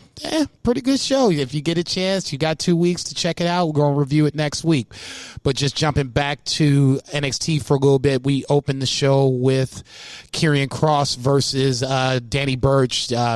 Danny Burch was one of the people that got choked out last week with Karrion Kross trying to lure Keith Lee out of the shadows to have this title match, even though Keith Lee is all about it. Basically, I won't call it a squash with Danny Burch, but definitely Karrion Kross comes across looking strong. Say that 5 times fast. He comes across looking strong and gets the win. Afterwards, Keith Lee comes out with contract in hand. Regal has signed it. Keith Lee has signed it. And now, Karrion Kross, it's time for you to sign it. Keith Lee came with 2 really good promos back to back. At least if he loses the title and they move him up, I feel a little confident that he can at least take the mic on the main roster and do good enough to be passable. From there, it'll be up to the booking, and God knows what happens with that. Nonetheless, Keith Lee has the title, or has the contract, gives it to Karrion Kross. I can't remember what he said to Scarlett. Don't have your woman look at it. Just sign the fucking contract, essentially paraphrasing. Slides the contract back to Keith Lee. Keith Lee opens it up and gets rewarded with a fireball to the face.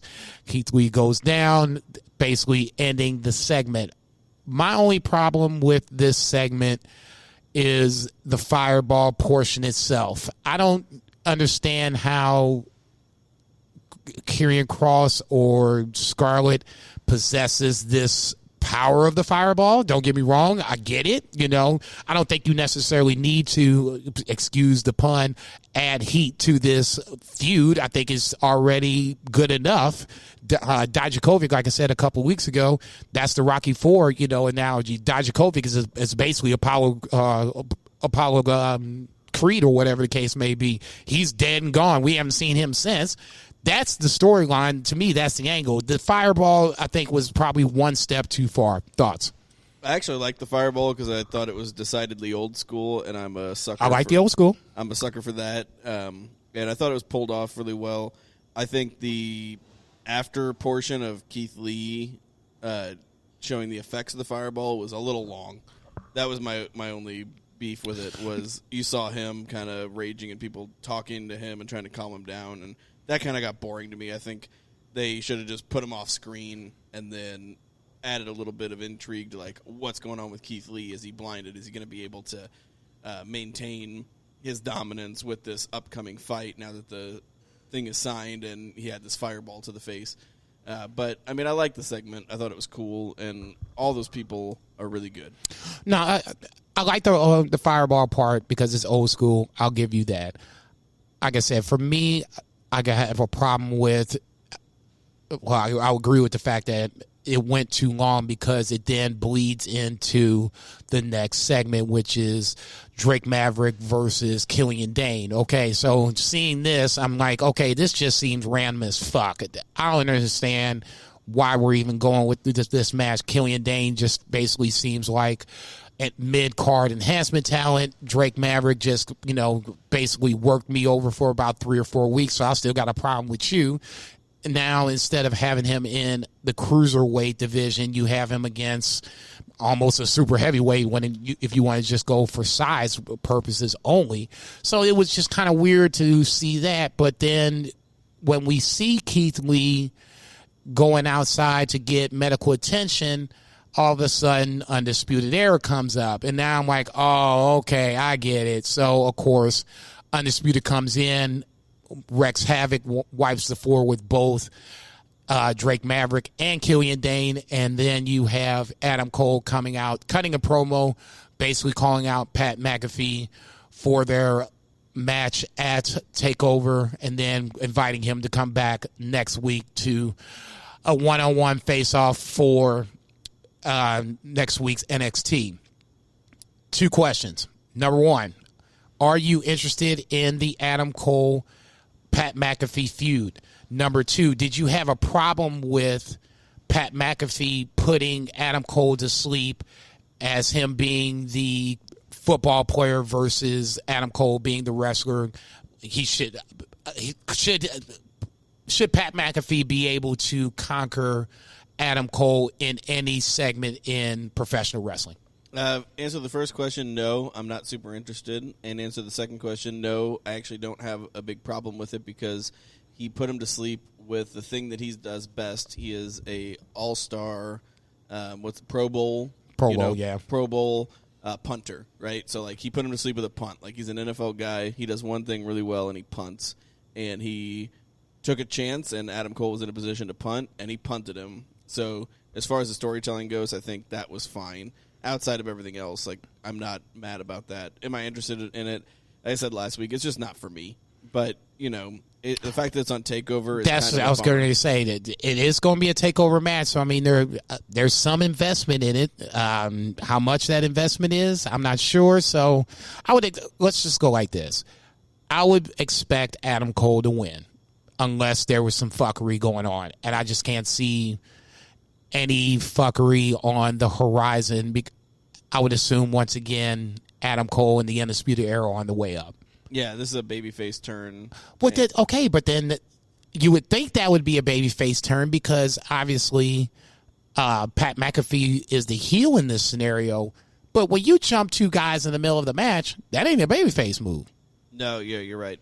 There's some illogical booking, which is insidious part of NXT. I just wanted to make sure that I wasn't the crazy person in the room because I thought that this would be the babyface move for Undisputed Era as a whole. You move them up, and then we're all good. But clearly, once again, what the hell do I know? Moving on, Santos Escobar versus Tyler Breeze. So Escobar and Raul Mendoza, Joaquin Wilde, they kidnapped Fandango in one of the worst places in the world for security, the PC parking lot. I mean, those jokers need to get fired. There's no reason in the world that you should be walking out there by yourself out there. Even if you were walking with people, you're probably going to get abducted anyway. But nonetheless, you have this match with Tyler Breeze versus Santos Escobar. I mean, kayfabe style, it's $1 billion company. I feel like I could walk in there and just walk right into Alexa Bliss's dressing room.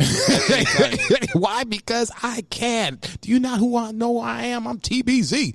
Nonetheless, decent match, but it does set up a 6-man for next week where you did have Fandango come out. I did have a problem with him coming out with a cane and one arm and kind of working over Joaquin Wilde and Raul Mendoza. I think that they should be a part of the tag team division in the NXT ranks, where especially you don't have a lot of tag teams to begin with. I think they're both really good workers. This could be a chance to kind of put them into the tag team division, have them work some matches, especially with Undisputed Era leaving. But once again, they feel like henchmen to Santos Escobar. But nonetheless, Fandango comes out to try to make the save. That goes south. You'll never hear an argument from me about Fandango coming out without a shirt on. You as bad as Bill. And then obviously Swerve Scott comes out to ultimately make the save, to where you have a 6-man next week with Swerve and Breezango versus Legado del Fantasma.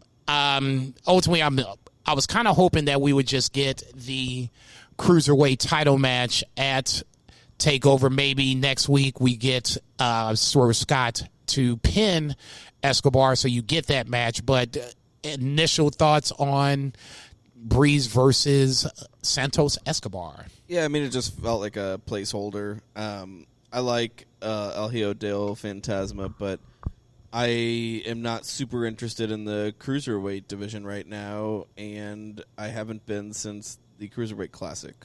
And that sucks. And it's not because of a lack of investment on my part. I feel like it's a lack of investment on their part. Yeah, I was going to say, Cruiserweight Classic was really a fun tournament, and I love it.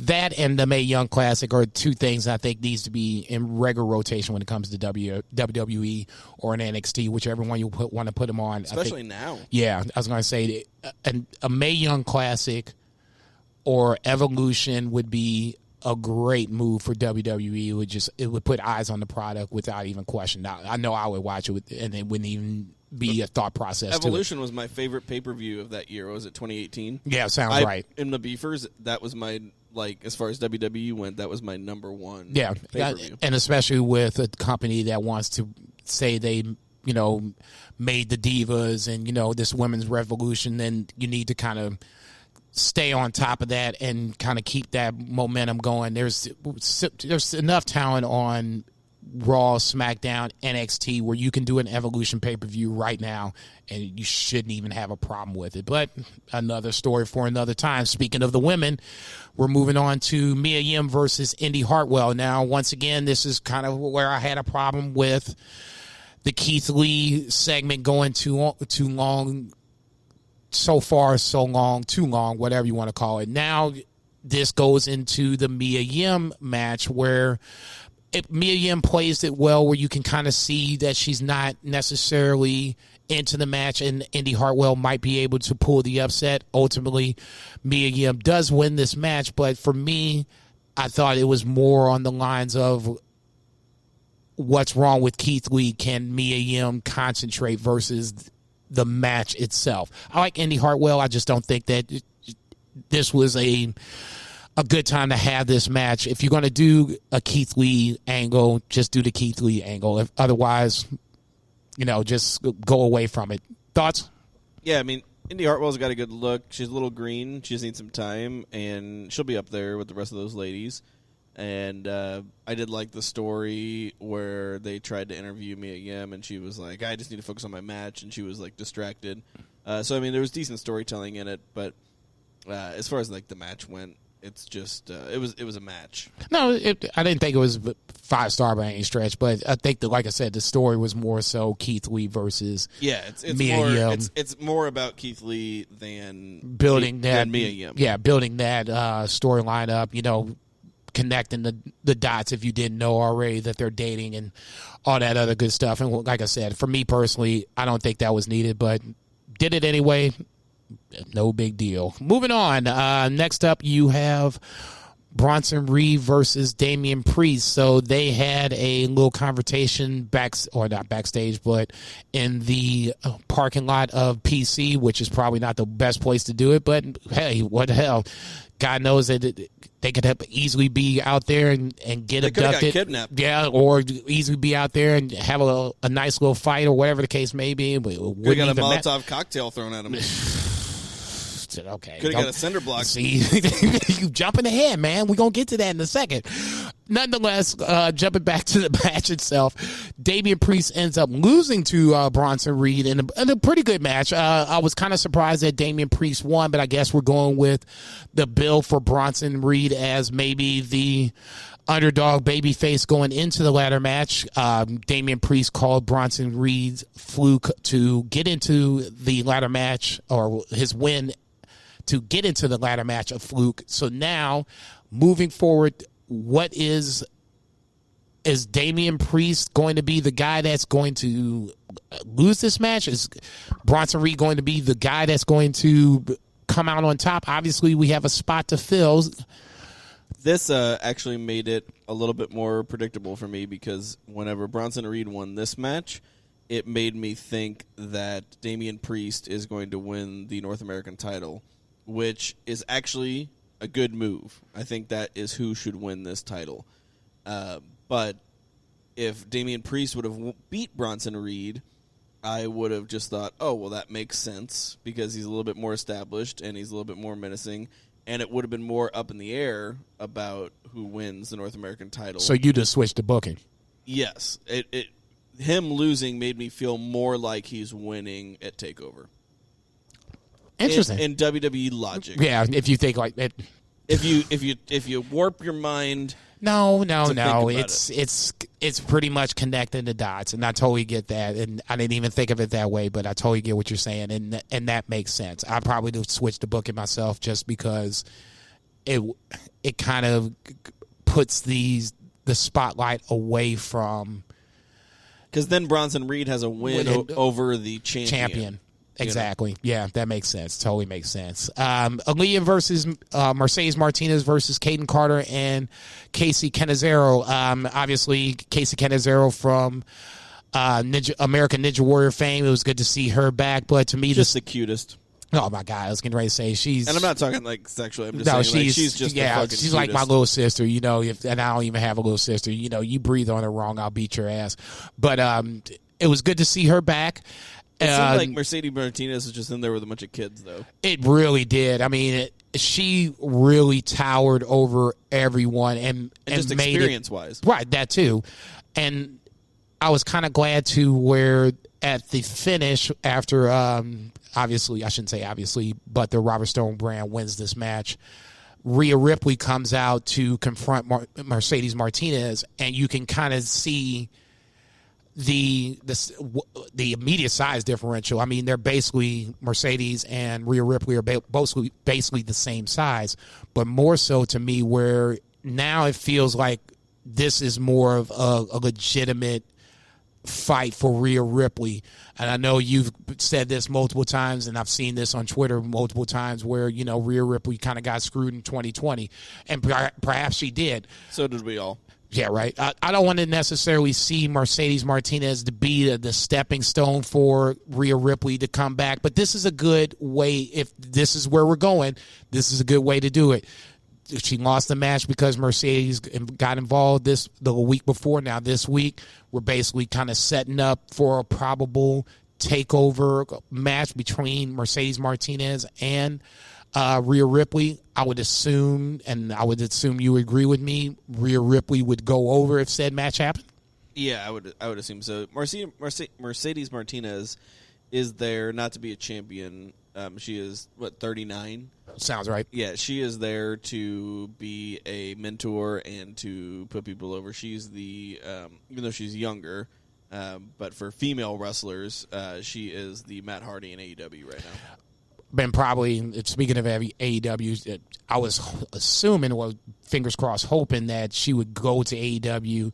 For whatever reason, that didn't work. Yeah, and then I'm kind of surprised about that. Yeah, I was going to say, I think that's kind of another reason why AEW's women's division hasn't worked. I think maybe WWE just offered her more money, and I'm sure that that's probably about right. Seeing the Good Brothers, see the revival, and also maybe a little bit more of a longer term thing, like, hey, we'll have you in here for a year or two, and then you can work the Performance Center, and coach, yeah, for sure, and that wouldn't be beyond the realm of possibility. Because AEW doesn't have that, and that's something that they are lacking in, but they're a total brand. Yeah, I was getting ready to say, they just started. I'm not going to sit up here and try to and say they have the deep pockets that WWE does. WWE has generational pockets, okay? God forbid when Vince goes away, I mean, the McMahons for 5-6 years generationally are going to be okay.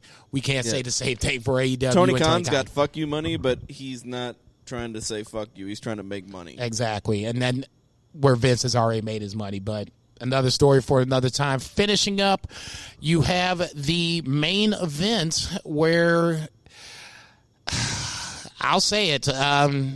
I was a little surprised where a mystery opponent was announced for Cameron Grimes versus Kushida versus a mystery opponent. I had no idea. I didn't look at Twitter before watching NXT, so I came in surprised, and surprise is a very interesting word, I would say, to announce that Velveteen Dream, being the mystery opponent, was the third man in this triple threat match. Obviously, the winner goes on to the ladder match at TakeOver. So when I see Velveteen Dream, immediately I'm thinking, A, what the fuck?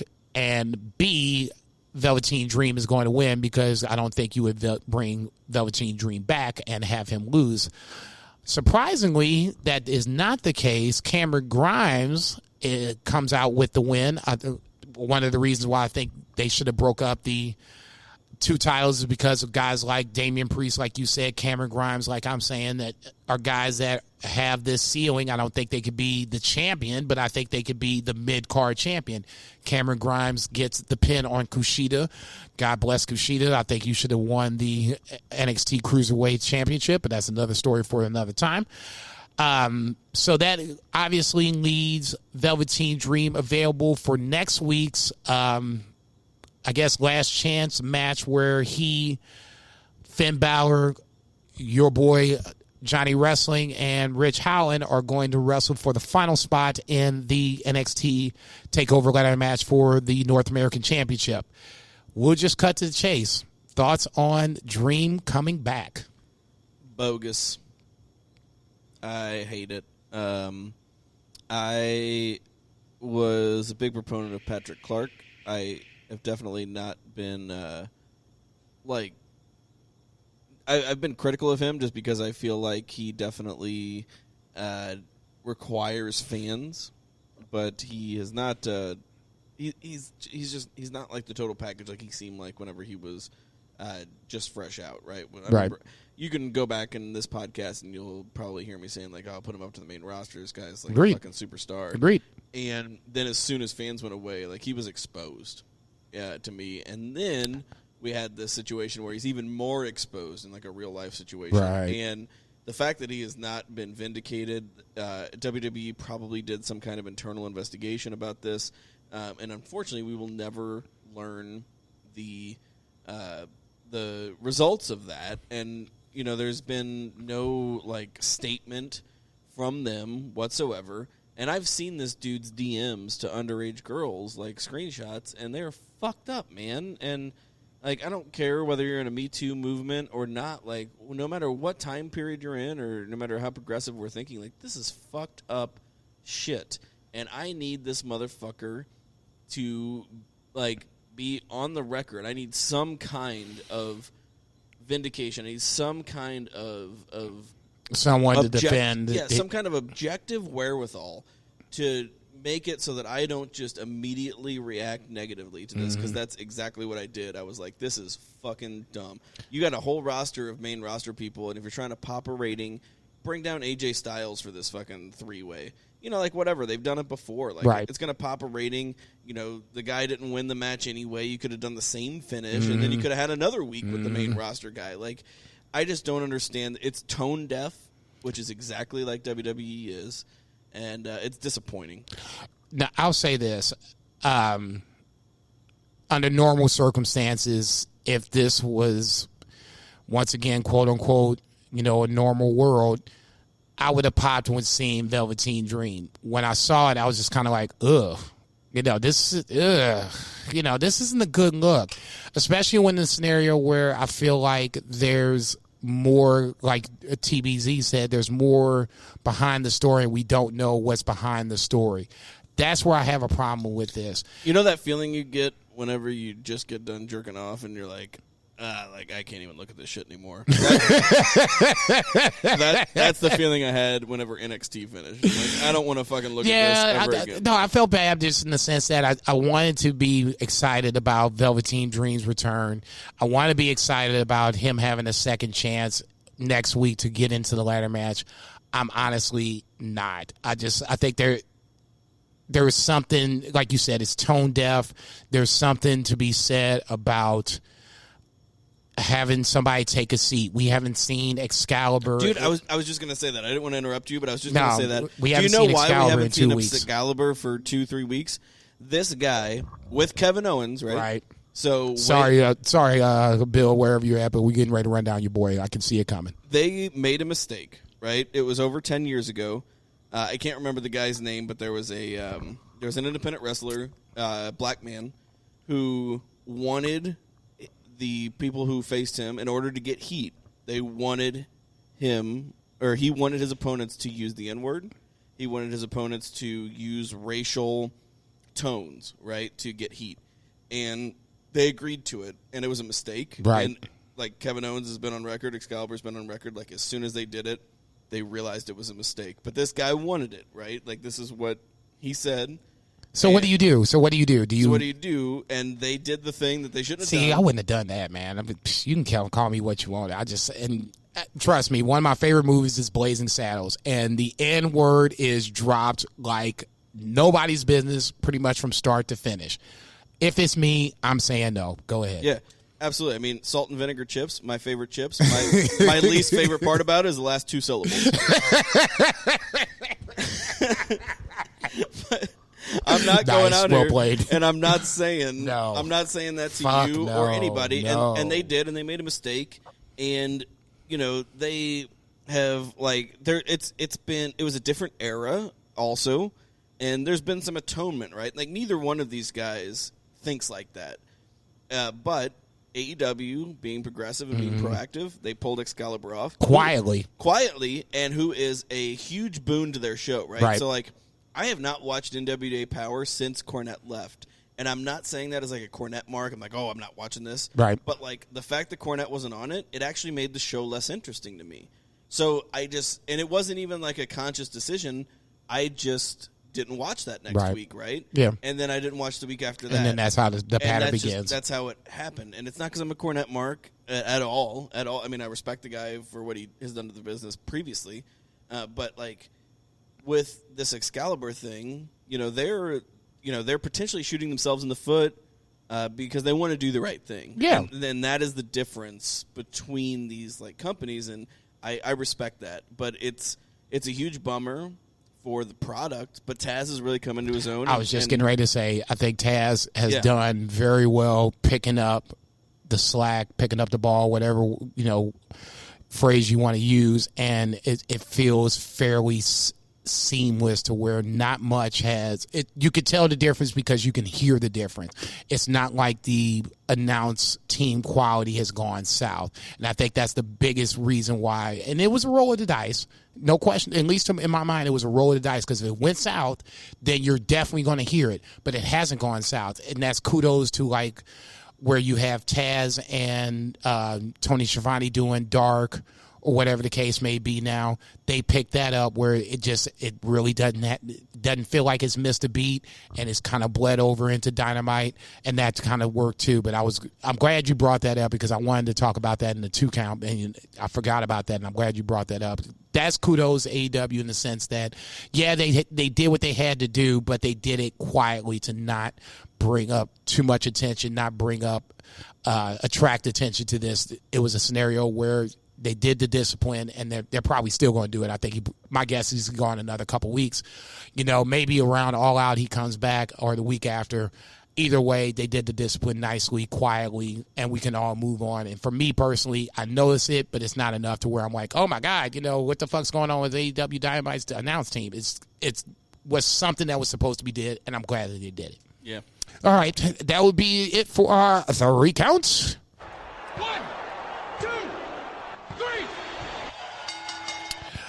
Little quick and odds and ends before we get up out of here. Just talk a little Raw and SmackDown, because we don't normally do it.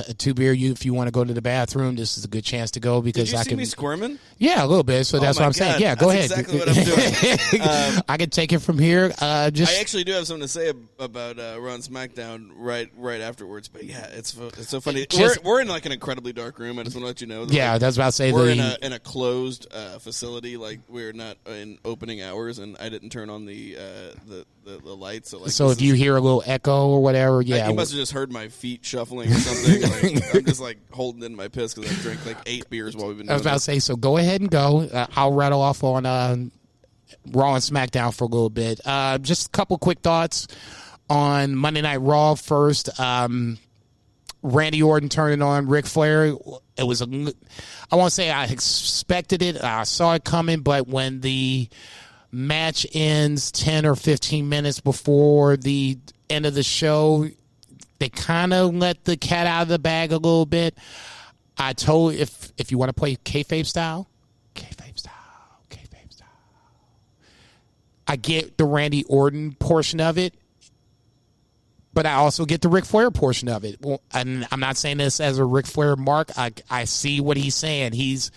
Ric Flair is on his back end of his career and his life. So he just wants to hang on and have a good time with the guy that he thinks is the champion and the best wrestler in the world in Randy Orton. So, yeah, why wouldn't he want to go on a ride with Randy Orton? But I thought Randy Orton set it up nicely. You didn't see the kick physically, but you saw the aftermath afterwards.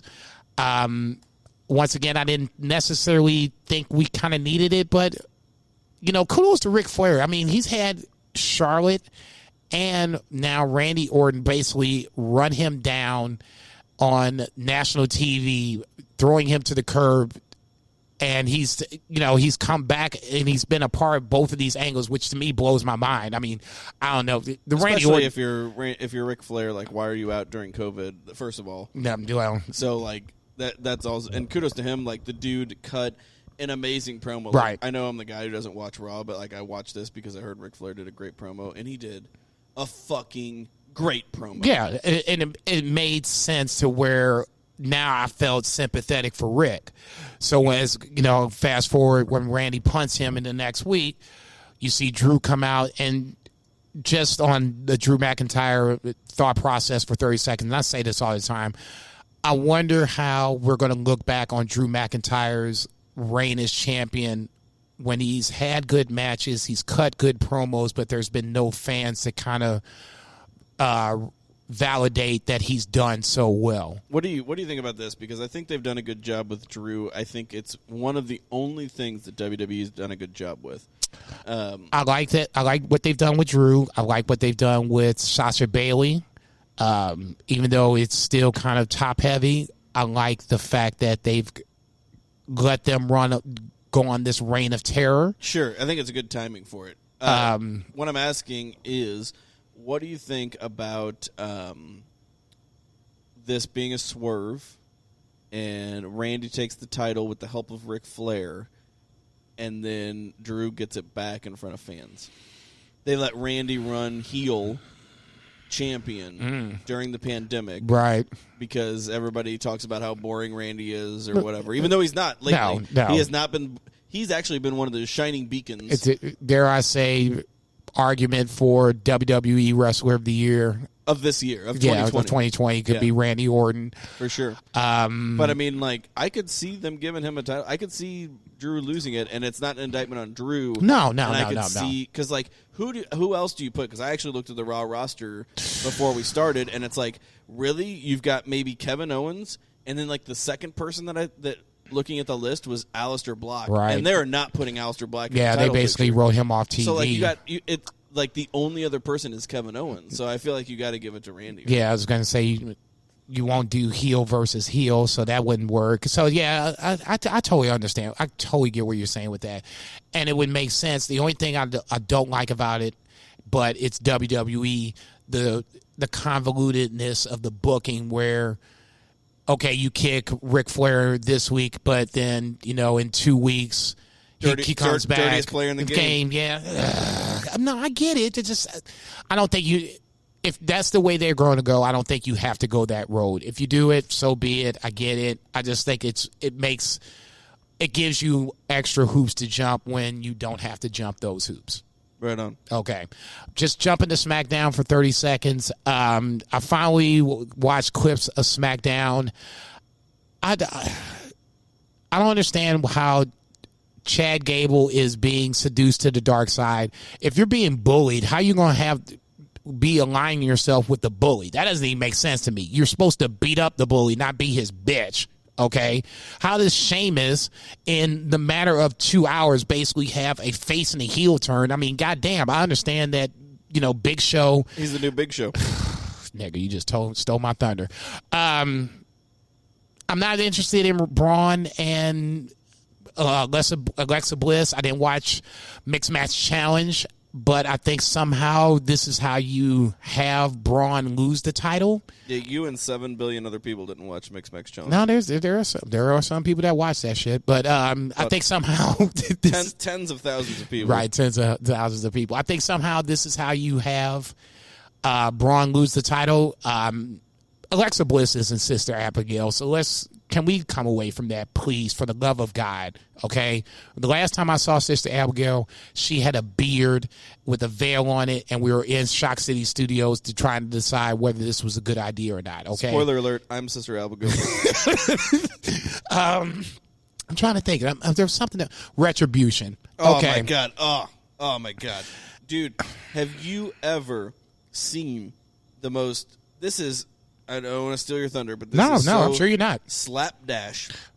Like, there is absolutely zero plan for this, and these motherfuckers look like such nerds. Can you imagine if the NWO would have shown up and Kevin Nash and Scott Hall would have shown up on Nitro? Doing stuff like this? And thrown a cinder block through the window and high-fived and ran off? Right.